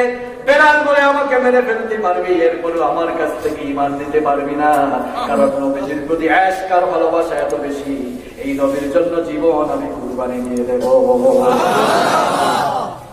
উমাইয়া বিন খালফ এবার বলল, উশৃঙ্খল কিছু যুবকদেরকে ডেকে বলল, উটের রশি দিয়ে ভালো করে বাঁধো। উটের রশি দিয়ে ভালো করে বাঁধো। উটের রশি দিয়ে বেঁধে মক্কার চতুর্দিকে টানা হেঁচড়া করা হয়েছে। যতই টানা হেঁচড়া করে সাইয়েদনা বেলাল ততই বলে, আল্লাহর নবীর সাহাবী বেলাল জীবন দিয়ে দিবে, তারপরেও ঈমান দিবে না। এবার উমাইয়া বিন খালফ বলল, ঠিক আছে, ভালো করে বাঁধো। মরুভূমির অগ্নিতপ্ত বালির উপরে চিৎ করে শোয়া। এবার মরুভূমির অগ্নিতপ্ত বালির উপরে, আমাদের দেশের গরম আর সৌদি আরবের গরম সমান? যারা জান নাই তারা বুঝেন নাই। আমি 2018 সালে হুদাইবিয়া নামক একটা জায়গায় গিয়েছিলাম। গোটা এলাকাটা মরুভূমি, যারা গিয়েছেন আপনারা দেখেছেন। আমি ওই হুদাইবিয়াতে মরুভূমিতে বেশি না কয়েক মিনিট হাঁটলাম। আপনারা যারা শু ইউজ করেন, ভেঞ্চারিনি ব্র্যান্ডের শু ভালো না খারাপ? খুব ভালো, এটা শুধু ভালো না। কয়েক মিনিট হাঁটার পরেই শেষ, ছিঁড়ে গেছে। ভাবলাম ছিঁড়ে গেল কেন? এক আরব পাশে, তাকে জিজ্ঞেস করলাম, কেন এই অবস্থা? বললো, তুমি কোন দেশ থেকে এসছো? মিনাই না। আমি বললাম, বাংলাদেশ। বাংলাদেশ থেকে আসছে। বলতেছে, তোমার দেশের জুতা যে টেম্পারেচার সহ্য করার কথা, কিন্তু এই দেশেই যা হবে। বালু হাতে নিয়ে দেখলাম, মাশাআল্লাহ, অনেক অগ্নিতপ্ত বালি। দেখেছেন তো সেখানে গরম? সেই অগ্নিতপ্ত বালির উপরে এবার চিৎ করে শোয়ানো হলো। এটা সোজা কথা না? অগ্নিতপ্ত বালির উপরে চিৎ করে শোয়ানো হলো। উমাইয়া বিন খালফ বলল, শুধু চিৎ করে শোয়ালে হবে না, এবার তার বুকের উপরে একটা পাথর দিয়েও চাপা দিয়ে রাখো। এবার বেলালের বুকের উপরে পাথর চাপা দিয়ে রেখেছে। একদিকে খাওয়া নাই, পানি নাই, খাওয়াও দেয় না, পানিও দেয় না, অন্যদিকে এত চামচ পিঠা করে আবার উটের রশি দিয়া বেঁধে এত নির্মম ভাবে তার উপরে নির্যাতন চালিয়েছে। তার উপরে এখন আবার অগ্নিদগ্ধ বালির উপরে চিৎ করে শুয়ে এবার বুকের উপরে পাথর চাপা দিয়ে বলছে, এখনো সময় আছে, ইমান ছাড়ো। যতই অত্যাচার করে বেড়াল তত বলে আহাদুন আহাদ, বেড়াল ততই বলে জীবন নিয়ে নিতে পারবি, ইমান নিতে পারবি না। এই হচ্ছে এশকের নমুনা। এশক কারে বলে দেখেন, সাইয়েদনা আবু বকর রাদিয়াল্লাহু আনহু, সাইয়েদনা আবু বকর রাদিয়াল্লাহু আনহু বিশ্বনবী সাল্লাল্লাহু আলাইহি ওয়াসাল্লাম আবু বকর রাদিয়াল্লাহু আনহুকে বললেন, বিশ্বনবী যখন হিজরতের আভাস পেলেন, বললেন আবু বকর, আল্লাহ তো আদেশ করেছেন যে কোনো দিন মক্কা ছেড়ে চলে যাওয়া লাগতে পারে, হিজরত করা লাগতে পারে, প্রস্তুত থেকো। এবার সাইয়েদনা আবু বকর রাদিয়াল্লাহু আনহু এই কথা শোনার পর থেকে এই দিনে বিচলিত হয়ে গেলেন। যেদিন রাতে বিশ্বনবী হিজরত করলেন, গভীর রাতে আবু বকরের দরজায় গিয়ে তিনি নক করলেন। আবু বকরের দরজায় নক করার সাথে সাথে এই দরজা খুলে গেল। গভীর রাত, দরজা খুলে গেল। বিশ্বনবী বললেন, কি ব্যাপার আবু বকর, এত রাত, তুমি কি ঘুমাও নাই? এই আশিক রাসূলকে ভালো করে শুনেন, এশক কারে বলে দেখেন। আবু বকর রাদিয়াল্লাহু আনহু বললেন, ও আল্লাহর নবী, আমি তো ভুলে যাই নাই, ওই যে বলেছিলেন আমাকে অনেকদিন আগে, হঠাৎ করে হিজরতের ডাক আসতে পারে, দিনের বেলাও আমি সচেতন থাকতাম, আবার রাতের বেলা যখন বিছানার কাছে যেতাম আমার বিবেক কথা দিত, বিছানায় পিঠ লাগাতাম না, কারণ আমি মনে মনে ভাবতাম বিছানায় যদি পিঠ লাগিয়ে রাখি আর ওই রাতটাই যদি হিজরতের রাত হয়ে যায়, তাহলে তো আপনি দরজায় এসে দাঁড়িয়ে থাকবেন, ডাকাডাকি করবেন, ঘুম ভাঙতে যদি দেরি হয়ে যায় আপনার অন্তরে কষ্ট লাগতে পারে, বিয়াদবি হয়ে যেতে পারে। সেই জন্য যেদিন থেকে হিজরতের কথা বলছেন, সেই দিনের পর থেকে প্রত্যেক রাত করে করে বিছানায় পিঠ না লাগিয়ে দরজার সাথে এলাপ দিয়ে দিয়ে আমি দাঁড়িয়ে দাঁড়িয়ে আপনার অপেক্ষা করি। এরকম আশিক রাসূল হইতে পারবে?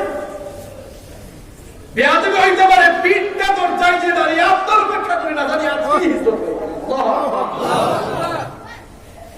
বিশ্বনবী অবাক হয়ে গেলেন, বললেন, আবু বকর চলো, ফজরের ওয়াক্ত হয়ে আসতেছে, সকাল হয়ে যাচ্ছে। সাইয়েদনা আবু বকর বললেন, গারে সূরের কাছে এসেছিলেন, বললেন, ওগো আল্লাহর নবী, সকালবেলা পথ চললে ধরা পড়ে যাব, চলেন এই গুহার ভেতরে অবস্থান নেই।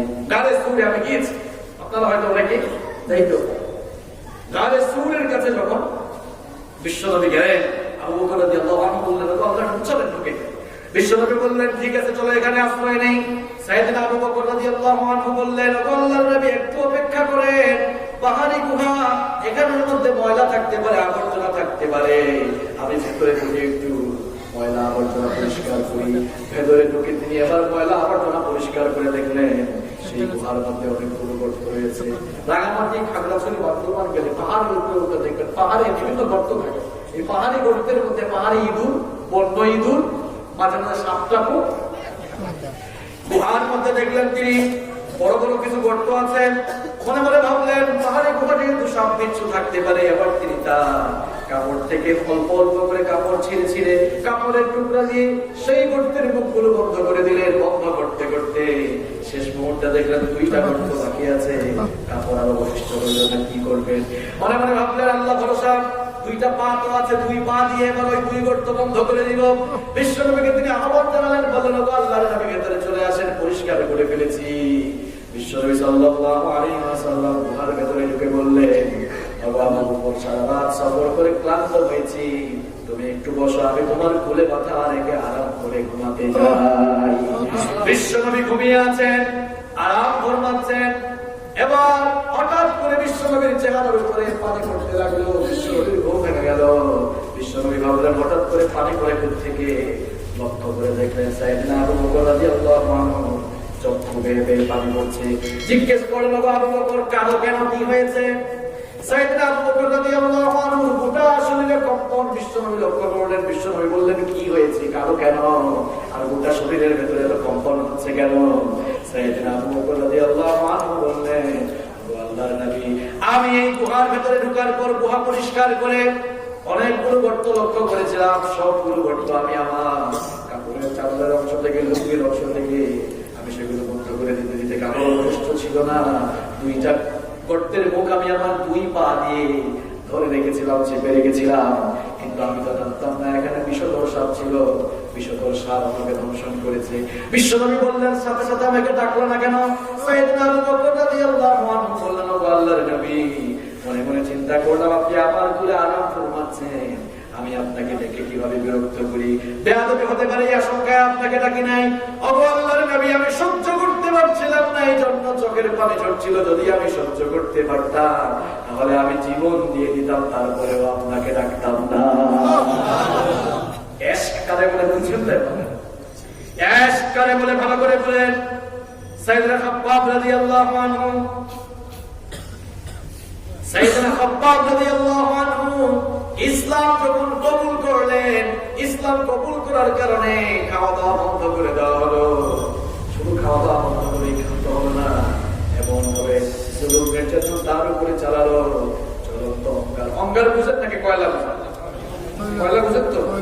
এই যে গাছের কাঠ বা লাকড়ি পুরানোর উপরে যেগুলো লাল লাল হয়ে থাকে,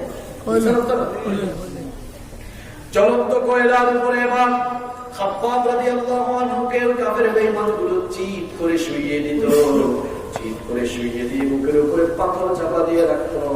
কয়লাগুলো জ্বলে জ্বলে গোশতের ভেতরে ঢুকতো, শরীরের রক্ত আর চর্বিগুলো গলে গলে করে কয়লার আগুন নিভে যেত। বলেন তো, খাব্বাব মনে হয় সবার ঘর বাড়ি দখল করে দিয়েছেন, তাই না? তো অপরাধটা কি? অপরাধটা কি? কালেমা পড়েছে, কালেমার কথা বলছে, ঠিক কি না? আজ গোটা দুনিয়ায় শুধুমাত্র কালেমার কথা বলে, আল্লাহর দ্বীনের কথা বলে। এই জন্য দ্বীন বিরোধীরা দ্বীন পক্ষদের উপরে জুলুম নির্যাতনের স্টেপ ধুলার চায়। আল্লাহ কোরআনে বলেছেন, ওয়ামা নাকামু মিনহুম ইল্লা আইয়ুমিনু বিল্লাহিল আজিজিল হামিদ। এদের কোনো অপরাধ নাই, এদের অপরাধ একটা, এরা ঈমানদার, এরা ঈমান এনেছে, এরা ঈমানের পথে চলে, ঈমানের কথা বলে, ঠিক কি না? আর ঈমানের পথ কিন্তু ফুল বিছানো নয়, এটা কাঁটায় ঘেরা। এখানে কাঁটা আছে, যেখানে এই কাঁটা বেশি সেখানে মজা বেশি। ইলিশ মাছে কাঁটা কম না বেশি? স্বাদ কম না বেশি? কাঁটাও বেশি, স্বাদও বেশি। সবচাইতে বেশি কাঁটা কোন ফুলের গাছে? গোলাপ ফুলটা দেখতেও। ইমানের পথ যেহেতু কণ্ঠকাকীর্ণ, ইমানের রাস্তা কঠিন হওয়ার কারণে ইমানদারদের জন্য আল্লাহ রেখেছেন সবচাইতে ভালো জান্নাত। সুবহানাল্লাহ। আমার ভাইয়েরা, কষ্ট হচ্ছে আপনাদের? কষ্টের শোনা যাবে না, লাইনে তুলছি মাত্র আপনাদের। আমরা ফ্রি ফ্রি ইমান পেয়েছি, কোন বিনিময় নেই না ইমানের জন্য। ইমানের জন্য কোন বিনিময় কি দিয়েছেন নাকি আপনারা? কোন বিনিময় দিতে হয় না।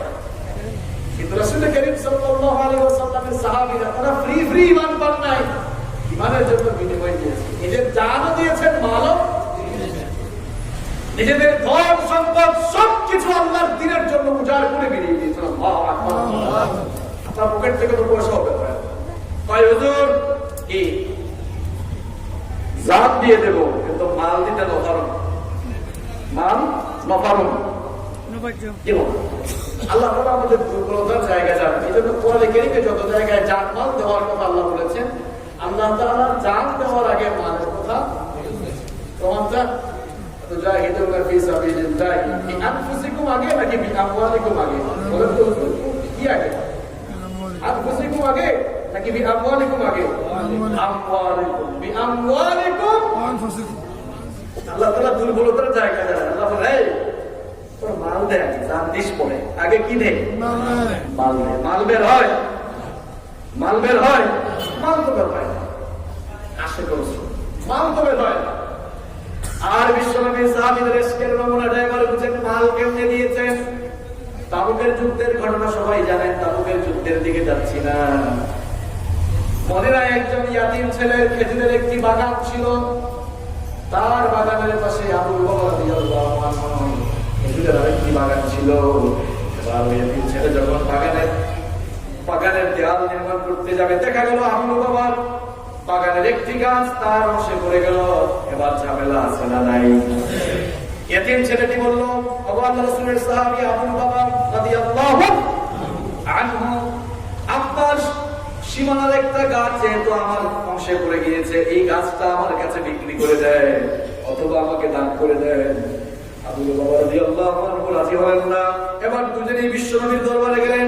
বিশ্বনবী সাল্লাল্লাহু আলাইহি ওয়াসাল্লাম সবকিছু শুনে বললেন, আবু বাবা, তুমি ওই গাছটা তোমার ভাইকে দান করে দাও অথবা তার কাছে বিক্রি করে দাও। আবু লুবাবা কোনো প্রস্তাবে রাজি হলেন না। এবার বিশ্বনবী বললেন, আবু লুবাবা, তুমি শোনো, তুমি যদি এই গাছটা তোমার ভাইয়ের কাছে বিক্রি করে দাও অথবা দান করে দাও, আমি তোমাকে বলছি শোনো, কাল কিয়ামতের দিন আমি তোমার জন্য জান্নাতে একটি খেজুর গাছের জিম্মাদার হয়ে যাব। তিনি বললেন, ইয়া রাসূলুল্লাহ, বলেন সাল্লাল্লাহু আলাইহি ওয়াসাল্লাম, এরপরে আমি তিনি বলেছেন, আমি রাজি। পাশেই ছিলেন, ভালো করে শুনেন, পাশেই ছিলেন আবু দাহদা রাদিয়াল্লাহু আনহু। আবু দাহদা রাদিয়াল্লাহু আনহু ছিলেন মদিনার সবচাইতে বড় খেজুর বাগানের মালিক। তার খেজুর বাগানে 600 খেজুরের গাছ ছিল, বাগানের ভেতরে বাগান বাড়ি ছিল, কুয়াও ছিল। এই প্রস্তাব শুনে তিনি বিশ্বনবী সাল্লাল্লাহু আলাইহি ওয়াসাল্লামকে বললেন, ও আল্লাহর নবী, আমি যদি যে কোনো কায়দায় ওই গাছটা আবু বকর কাছ থেকে এনে আমার ওই এতিম ভাইকে দিয়ে দেই, তাহলে আমার জন্য আপনি কি জান্নাতে খেজুর গাছের জিম্মাদার হবেন কিনা? বিশ্বনবী সাল্লাল্লাহু আলাইহি ওয়াসাল্লাম তখন বললেন, কেন নয়, অবশ্যই। আবু দাহদা রাদিয়াল্লাহু আনহু এবার আবু লুবাবা রাদিয়াল্লাহু আনহুর কাছে গিয়ে বললেন, ও আমার ভাই আবু লুবাবা, আপনি তো জানেন মদিনার সবচাইতে বড় খেজুর বাগানের মালিক হলাম আমি। আমার বাগানের ভেতরে 600 খেজুরের গাছ রয়েছে, বাগান বাড়ির কম রয়েছে। আমার এই বিশাল খেজুরের বাগান, সুন্দর মনোরম এই বাগান বাড়ি আর এই কুয়া সবকিছু তোমাকে দিয়ে দেবো, বিনিময়ে ওই গাছটা আমাকে দিয়ে দাও। এই প্রস্তাব যদি আপনাকে দেওয়া হয়, আপনি নিজেই তো অবাক হয়ে যাবেন না? আবু লুবাবা বললেন, কি হাইজলামি করো আমার সাথে? উপহাস করো, ঠাট্টা মশকরা করো, এত বড় বিশাল বাগান আমাকে দিল একটা গাছের জন্য? আবু দাহদা হাইজলামি করতে করো। আবু দাহদা রাদিয়াল্লাহু আনহু বললেন, আল্লাহি হাইজলামি করছি না, যা বলছি এটাই সত্য। দুইজনে এবার তাদের লেনদেন সম্পন্ন করলেন। আবু দাহদা রাদিয়াল্লাহু আনহু ওই গাছটা আবার এতিম ছেলেকে দান করে দিলেন। আর তিনি বাড়িতে গিয়ে তার প্রিয়তমা স্ত্রীকে ডেকে বললেন, প্রিয়তমা স্ত্রী, আমার এক্ষুনি বাসা থেকে বাড়ি থেকে বের হয়ে যা, কারণ আমাদের এই বাগান আর কুয়া আমি বিক্রি করে ফেলেছি। স্ত্রী মনে মনে ভাবছেন, যেহেতু মদিনার সবচেয়ে বড় বাগান মনে হয় বিশাল অঙ্কের টাকায় বিক্রি করা হয়েছে, জানতে চাইলেন প্রিয়তম স্বামী আমার কেমন মূল্যে বিক্রি করেছেন। আবু দাহদা রাদিয়াল্লাহু আনহু তখন বললেন, আমি কিয়ামতের দিন বিশ্বনবী, আমি কিয়ামতের দিন আল্লাহ তাআলার কাছ থেকে জান্নাতে একটা খেজুর গাছ পাওয়ার আশায় বিশ্বনবী আমার জন্য জান্নাতে খেজুর গাছের জিম্মাদার হবেন। এই জিম্মাদারের ভিত্তিতে আমার দুনিয়ার সব আমার এই বাগান আর মনোরম কুয়াটা আমি আল্লাহর দ্বীনের জন্য আমি ছেড়ে দিয়ে এসেছি। বুঝেন তো? এবার আপনি তো পকেট থেকে পয়সাই বেরোয় না, এমনি ঘটে কি বানাচ্ছে, এমন আসছে আল্লাহর দ্বীন জমিন থেকে বিদায় হয়ে যায়, আল্লাহর দ্বীনকে এমন আন্দোলন তার 1 পয়সাও খরচ হয় না, ঠিক কি না? কেমন আস তোমার? শুধু মাল দেন নাই, জান দেওয়ার দরকার হয়েছে, জানও দিয়ে দিয়েছে। এখন বিশ্বনবীকে অপমান করা হয়। বিশ্বনবী যে আদর্শ নিয়ে দুনিয়াতে এসেছেন, বিশ্বনবীর আদর্শের নাম সেকুলারিজম। কথা বলবেন না কেন? সেকুলারিজম। বিশ্বনবীর আদর্শের নাম ইসলাম। বিশ্বনবীর আদর্শের নাম ইসলাম। মদিনায় শেষের 10 বছর গিয়ে কি করেছে? কি করেছে? মসজিদে ইমামতি করেছে? কি ভয় পান নাকি? শেষের 10 বছর কি হলো? 52 বছর তো গেল, 40 বছর প্রশংসায় গেল, আর 13 বছর মাইল খাইতে খাইতে গেল, আর পরের 10 বছর প্রেসিডেন্টই করতে করতে গেল। আল্লাহু আকবার! এর নাম ইসলাম। শুধু মসজিদে বসে খানকায় বসে তাকবীর জপার নাম ইসলাম নয়, বরং মসজিদে ইমামতির পাশাপাশি সমাজকে ওই ইসলামের আলোকে নেতৃত্ব দেওয়ার নাম ইসলাম। তাই ইসলামের নমুনা কি 10 বছরের জীবনের আলোচনা কোথায়? 13 বছরও নাই, 10 বছরও 13 বছর তো একটু একটু বলে, 10 বছর নাই। 10 বছর কোথায়? বিশ্বনবী মসজিদে নববীতে ইমামতি করেছেন, আর সমাজ রাষ্ট্র পরিচালনার দায়িত্ব সব কাফের লিখেছে, তোমরা চাও, তাই না? ইমামতিও করেছেন, রাষ্ট্র পরিচালনা। ওই 10 বছর কোথায়? এই 10 বছরের তো কোনো আলোচনাই। এই 13 বছর ত্যাগ তিতিক্ষা সাহাবীরা কুরবানি দিয়েছেন, মাদানে জীবনে গিয়েও কুরবানি দিয়েছেন। কত কুরবানি দিয়েছেন দেখেন। রাসূল কারীম সাল্লাল্লাহু আলাইহি ওয়াসাল্লামকে তারা ভালোবাসতেন। আচ্ছা বলেন তো, আপনাদের এলাকায় মনে করেন এক ছেলে, এই নামে কেউ থাকলে রাগ করিলেন, আমি এক্সাম্পল দিচ্ছি, মনে করেন আব্দুল করিম।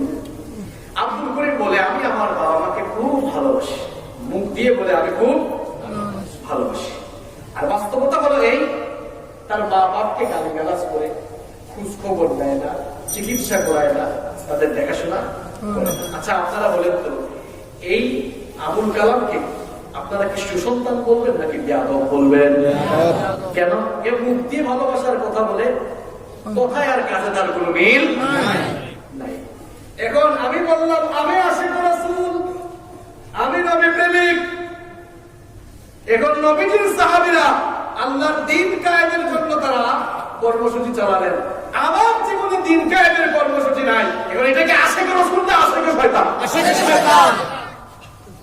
কথা ক্লিয়ার নাকি ভেজাল ভেজাল আছে?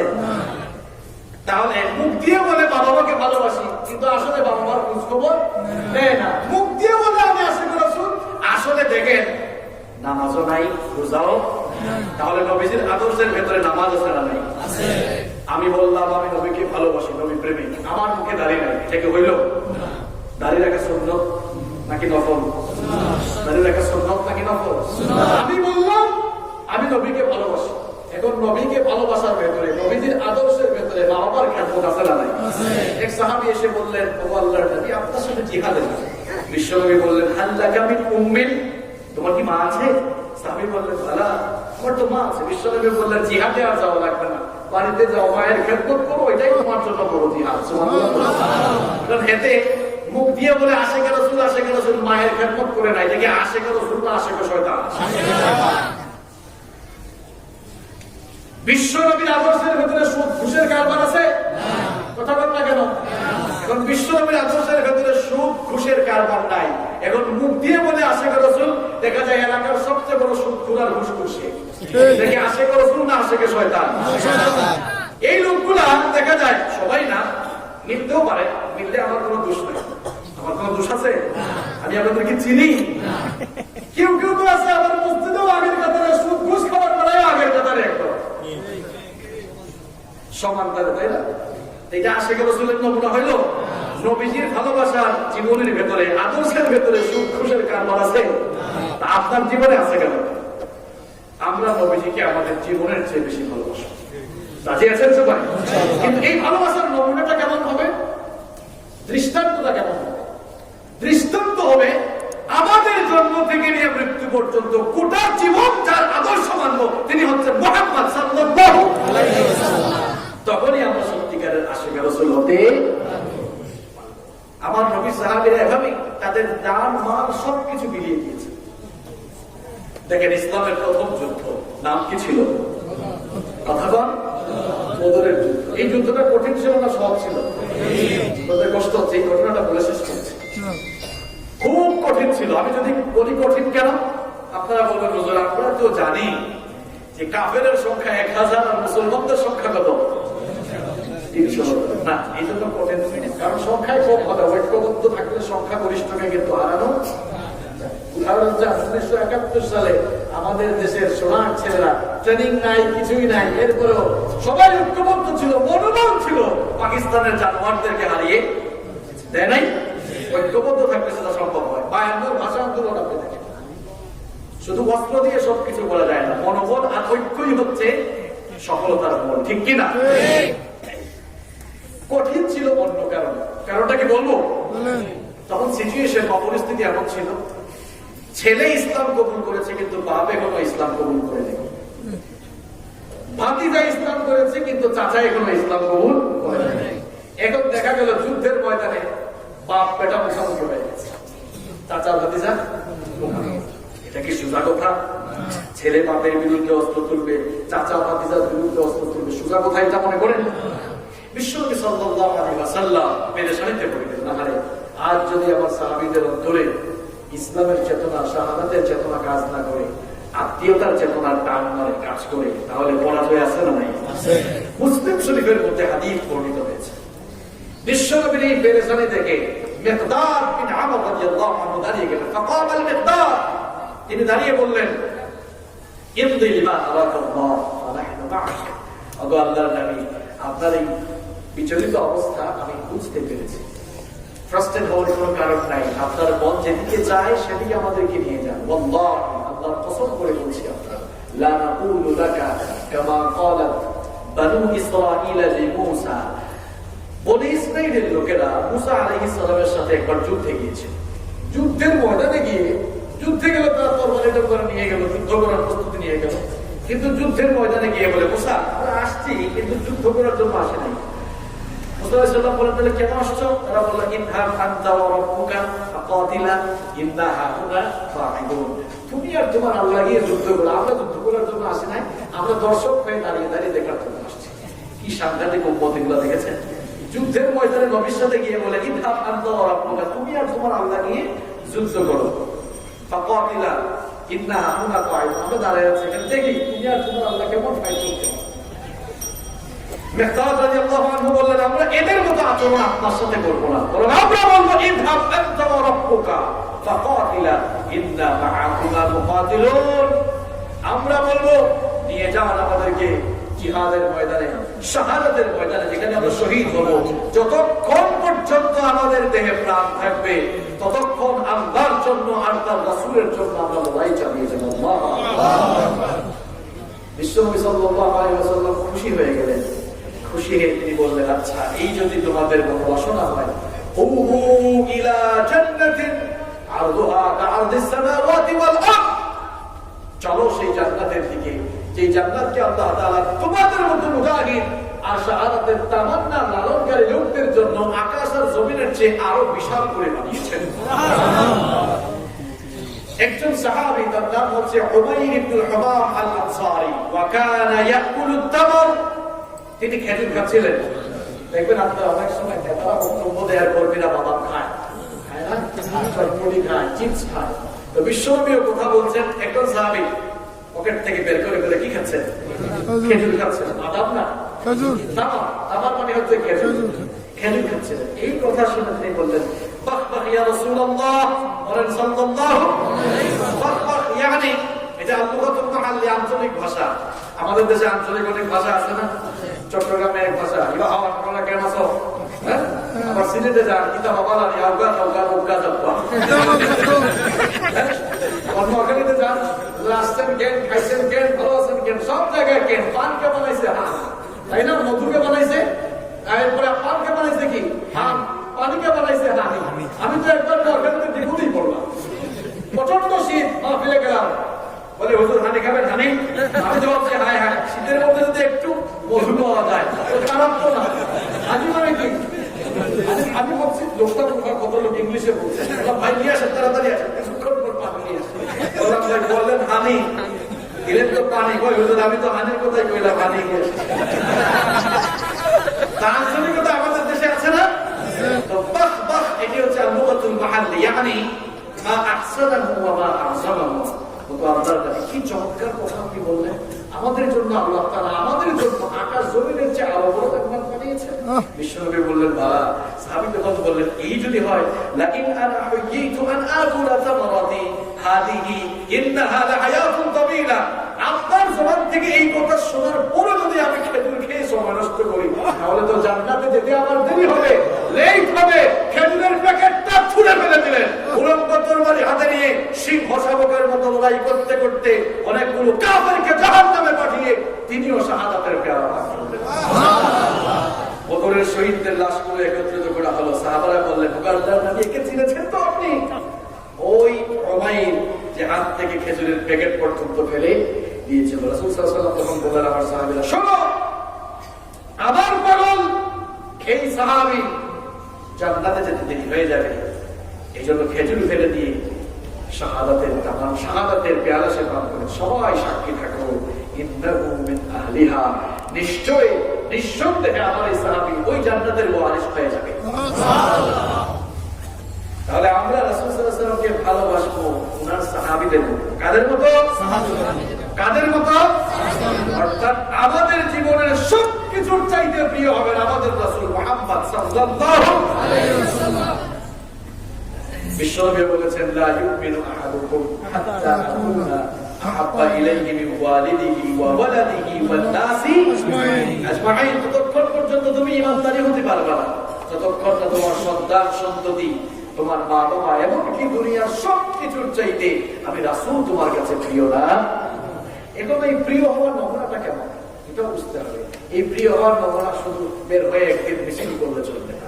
এই ভালোবাসার নমুনা হচ্ছে জীবনের সব জায়গায় নবীর আদর্শ মেনে। নবীজির আদর্শের ভেতরে নামাজ আছে না নাই? নামাজ ছাড়া যাবে?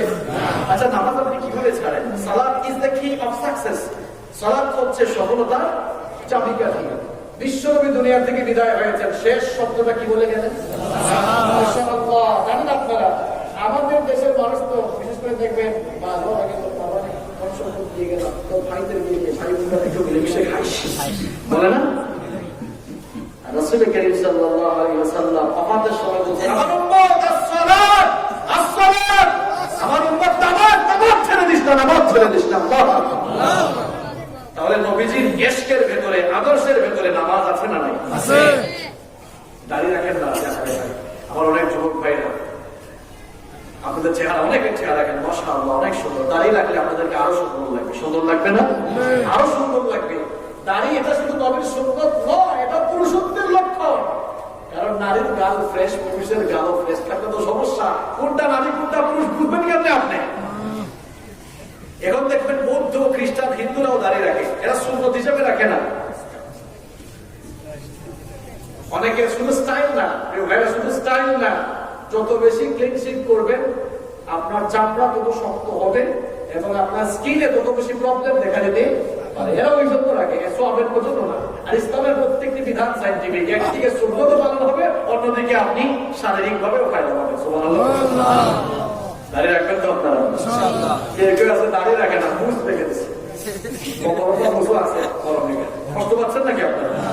তো লম্বা রেখেছে। এই ধরনের একজন মুসওয়ালা ব্যক্তি মদ পান করার কিছু নেশা টেশা আছে, একবার মদ পান করতেছে, চিন্তা করলো কত লম্বা কি আর করা যায়, একটু টান মেরে তারপরে মদ খাইতেছে। আরেকজন বলে ভাই কষ্ট করে কি খায়? বলতেছে ভাই মাত্র হওয়ার সম্ভাবনা আছে তো খাইতেছে, চিন্তা করতেছে কিসে ভাইয়েরা। এটা তো নবীজির আদর্শের ভেতরে দাঁড়িয়ে রয়েছে। নবীজির আদর্শের ভেতরে কি রয়েছে? নবীজির আদর্শের ভেতরে রয়েছে বাবা মায়ের খেদমত। নবীজির আদর্শের ভেতরে রয়েছে বড়কে সম্মান করা, ছোটকে স্নেহ করা। নবীজির আদর্শের ভেতরে রয়েছে স্ত্রীর সাথে ভালো আচরণ করা। নবীজির আদর্শের ভেতরে রয়েছে একজন মুমিন ভাই আরেকজন মুমিন ভাইয়ের প্রতি পারস্পরিক সম্মানজনক সৌহার্দ্যপূর্ণ আচরণ করবে। নবীজির আদর্শের ভেতরে রয়েছে রাস্তাঘাট ময়লা না করা। রাস্তাঘাট ময়লা করা নবীজির আদর্শ? নবীজি বলেছেন ঈমান কত আদা আদিত তরিকি সাদাকা। সহিহ বুখারীর বর্ণনা। রাস্তা থেকে মানুষকে কষ্ট দেয় এমন কোন জিনিস রাস্তায় থাকলে ওইটা যদি আপনি সরাইয়া ফেলে দেন, সাদাকার সমান সওয়াব আল্লাহ পাবেন। এটা নবীজির আদর্শের ভেতরে আছে না নাই? নবীজির আদর্শের ভেতরে রয়েছে সমাজ। আপনার এলাকা, গোটা রাষ্ট্র চলবে কার আইন দিয়ে? কোরআনের দাওয়াত মানুষের কাছে পৌঁছাতে হবে, মানুষকে কোরআন শেখাতে হবে, মানুষকে কোরআনমুখী করতে। এগুলো নবীজির আদর্শের ভেতরে রয়েছে। নবীজির আদর্শের ভেতরে আমাদের জীবনের প্রত্যেকটি সেক্টর এবং প্রত্যেকটি বিভাগকে পরিচালনার ক্ষেত্রে যাকে আমরা আমাদের মডেল, আমাদের আদর্শ হিসেবে মানব, তিনি হচ্ছেন মুহাম্মদ সাল্লাল্লাহু আলাইহি ওয়াসাল্লাম। কারণ prophet Muhammad is the best example for the entire humanity. তিনি হচ্ছেন গোটা দুনিয়ার মানুষের জন্য সবচাইতে অনুপম দৃষ্টান্ত। সুবহানাল্লাহ। এজন্য প্রিয় ভাইরা, আমরা যদি আমাদের জীবনের সকল ক্ষেত্রে সুন্দর করে পরিচালনা করতে চাই, জান্নাত জীবন গঠন করতে চাই, তাহলে এই নবীকে আমাদের জীবনের আদর্শ হিসেবে গ্রহণ করতে হবে। আসুন আমরা আমাদের প্রত্যেকের জীবনকে রাসূল কারীম সাল্লাল্লাহু আলাইহি ওয়াসাল্লামের আদর্শের আলোকে গঠন করি। আল্লাহ সুবহানাহু ওয়া তাআলার কাছে সেই ফরিয়াদ করে আমরা আজকের আলোচনা শেষ করব। আল্লাহ তাআলা আমাকে সহ আপনাদের সকলকে আজকের কথাগুলো আমল করবার তৌফিক দান করেন।